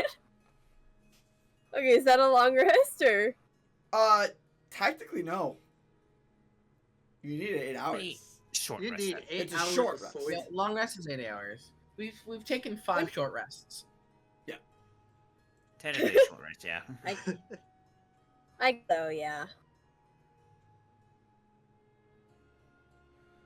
So, Okay, so Fuck, it's a I new day. wake now I up gotta roll. first. Yeah, it's you gotta roll. It's a new day. get your charges, blah blah blah. So you wake up before Wait, Dixon. Yes, and actually remembering this time, Waverly will quickly get her stuff all ready to sit out there with her smug ass. I think while she's doing that, Missouri's gonna shift around a bit. Morning. Morning. Well, it seems like you got up early this time. Yup, and I swear to God, if he's sitting out there, I'm gonna lose it. I guess given how early it is, it's either he did wake up super early, or he had to stay awake for the entire time, and that would be ideal. Yeah. Alright. Moment of truth. Well, So let's not as waste you any more open time. the door, you also notice that a lot of lights in this hotel are off, or this inn are off. The innkeeper might have also gone to sleep themselves. So this is a very quiet sneak out. Make sure you got your room keys. It is 3 a.m.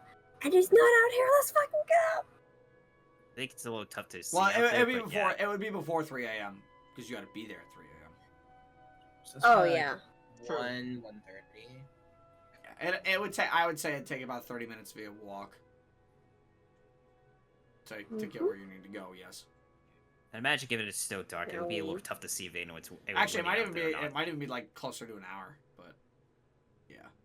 So it's about early 2 in the But- morning. Yeah. Okay. And as we get closer, we see, and Waverly has a very quiet, "Fuck yeah." Can, It's like you can I won. do Yeah, small I don't shenanigans? see him. I think you won this one. I'm Okay. so happy you have no idea. Can imagine. Wait a minute, can I do small shenanigans?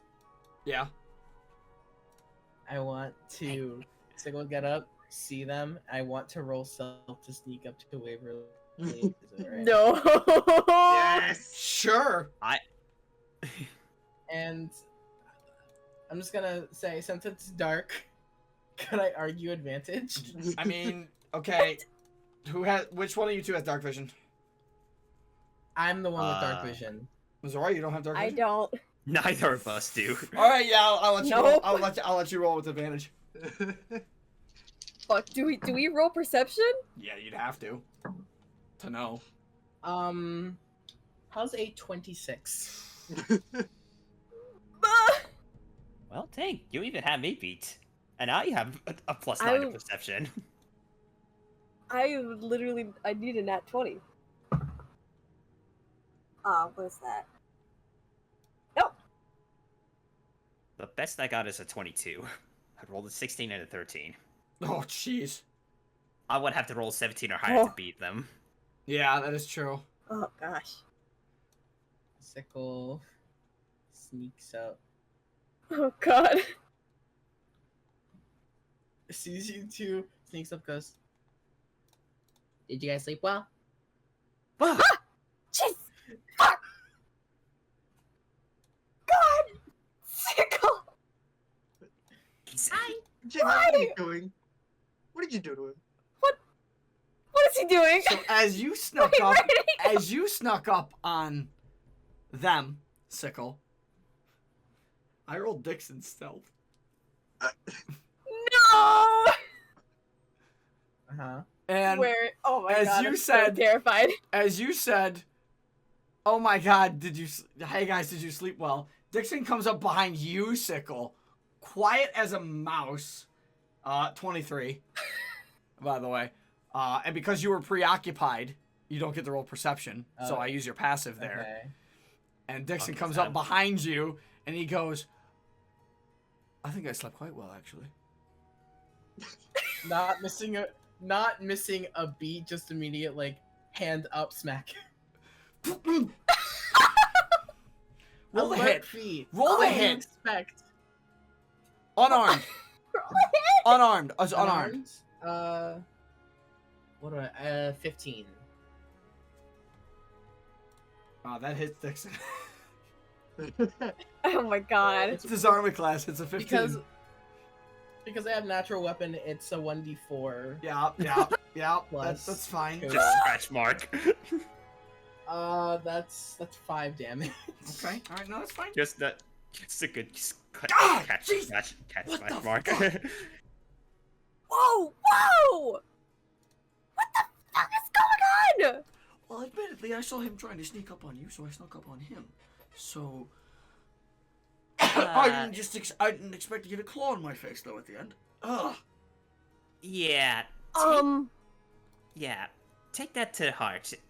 Take that to heart. Try not to thought he was sneak just up on gonna- them again. I thought he was just gonna do what all cats do and jump up and like stick into the ceiling. Are you okay? I don't. I'm fine. Yeah, I'm sorry. I'm fine. You. It's only good Oh fun. no. Let me get. Let me see if I can help out Also- with that. Also, Yes. She's just gonna I use one win, hand of bitch. healing. Yes, you do. For funsies, she's just gonna use hand of healing. Yeah, That yeah. should pretty much put him back to full health. Yeah. yay. Well, roll. I need to know. Oh, well, I rolled a 5, so that was Oh. gonna be an 8. So, full health. Yeah, full health. Wow, we have places. As Dixon's kind of rubbing his face where the claw mark is. We have places to be, right? We should go. Right. Yeah, good point. So you guys make your way Let's to. get the fuck out of here. Yeah, you guys make your way once again into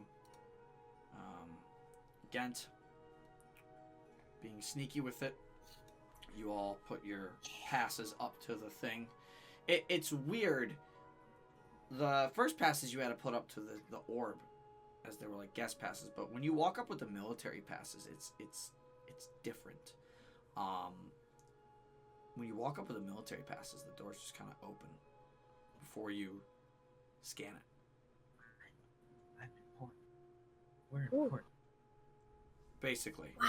in case they need to get there quickly, the doors are automatically open for military. That's smart.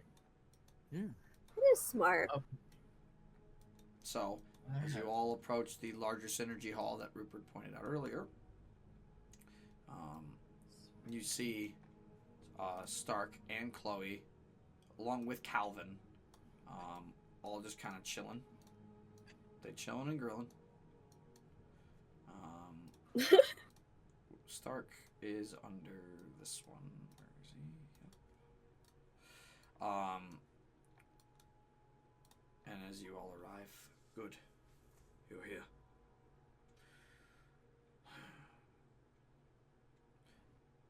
Follow us. And they lead you into the hall. And it's super dark in the hall. You don't exactly see what's going on, but you're led down a bunch of pathways. Various pathways that go down. Pretty well connected until eventually you basically are kind of going like... Synergy Hall's on a hill. So you kind of climb up to the hall, and then you actually go a little ways down. At this point, you could see the walls kind of change. You could see some metal work inside and some piping going through, but for all intents and purposes, you are relatively underground. And eventually, you are led to a large room where the clear mists is being held. And as you approach this room... Ooh. Yeah. The ship has big guns. Oh my god. So as you all kind of walk into this place, we're going to change our music up one last time to this one more time. And as you all walk in, we're here. Might want to mind your step. The constructs here, they're still working, but nobody else is here besides us.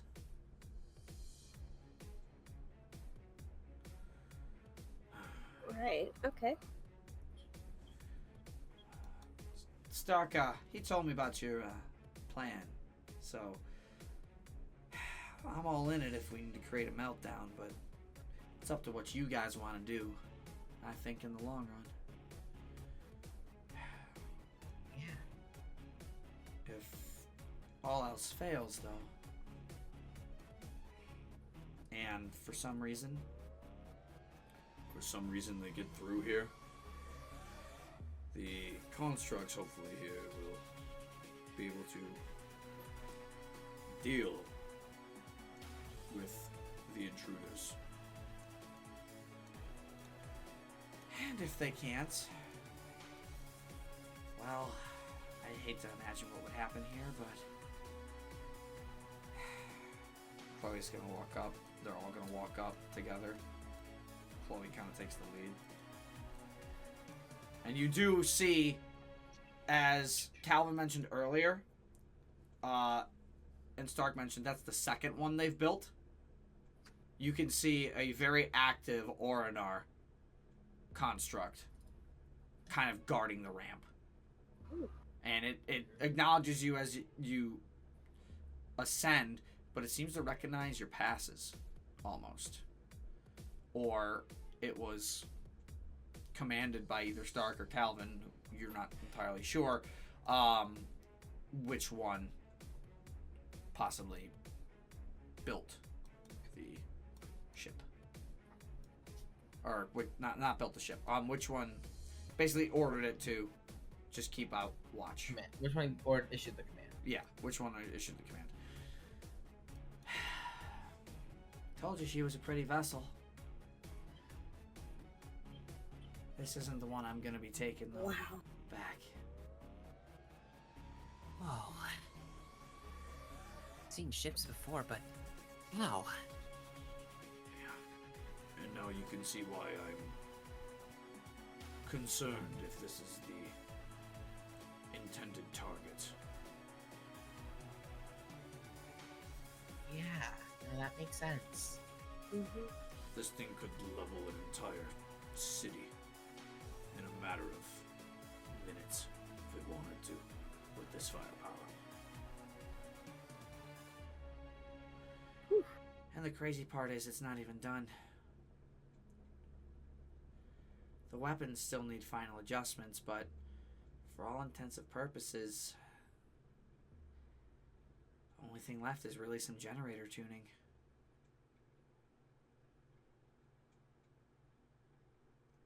Once that's done, and then the weapons are tuned, she'll be good to leave.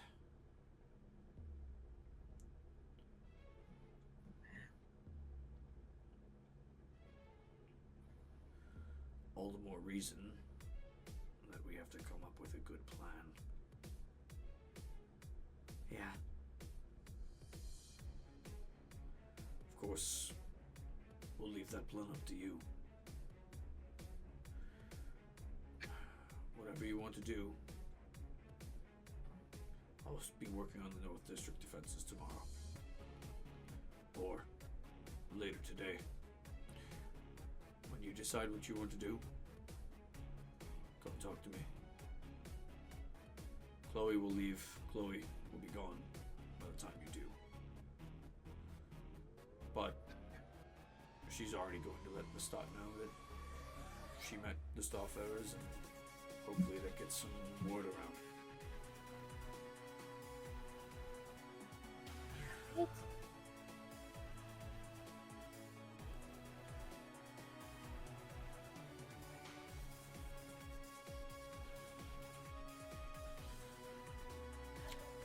And with that, nobody has anything else. You guys convene a meeting here. You guys now know where the Clear Mist is. The battleship, the Clear Mist. You all carefully exit the district. Return yourselves back to the Skyline Inn one last time, as it now approaches, after your meeting, close to 4 in the morning. And you're all probably just gonna crash again. Get some much needed sleep for a long rest that will not rotate over the day. And then that'll end tonight's session. Yippee!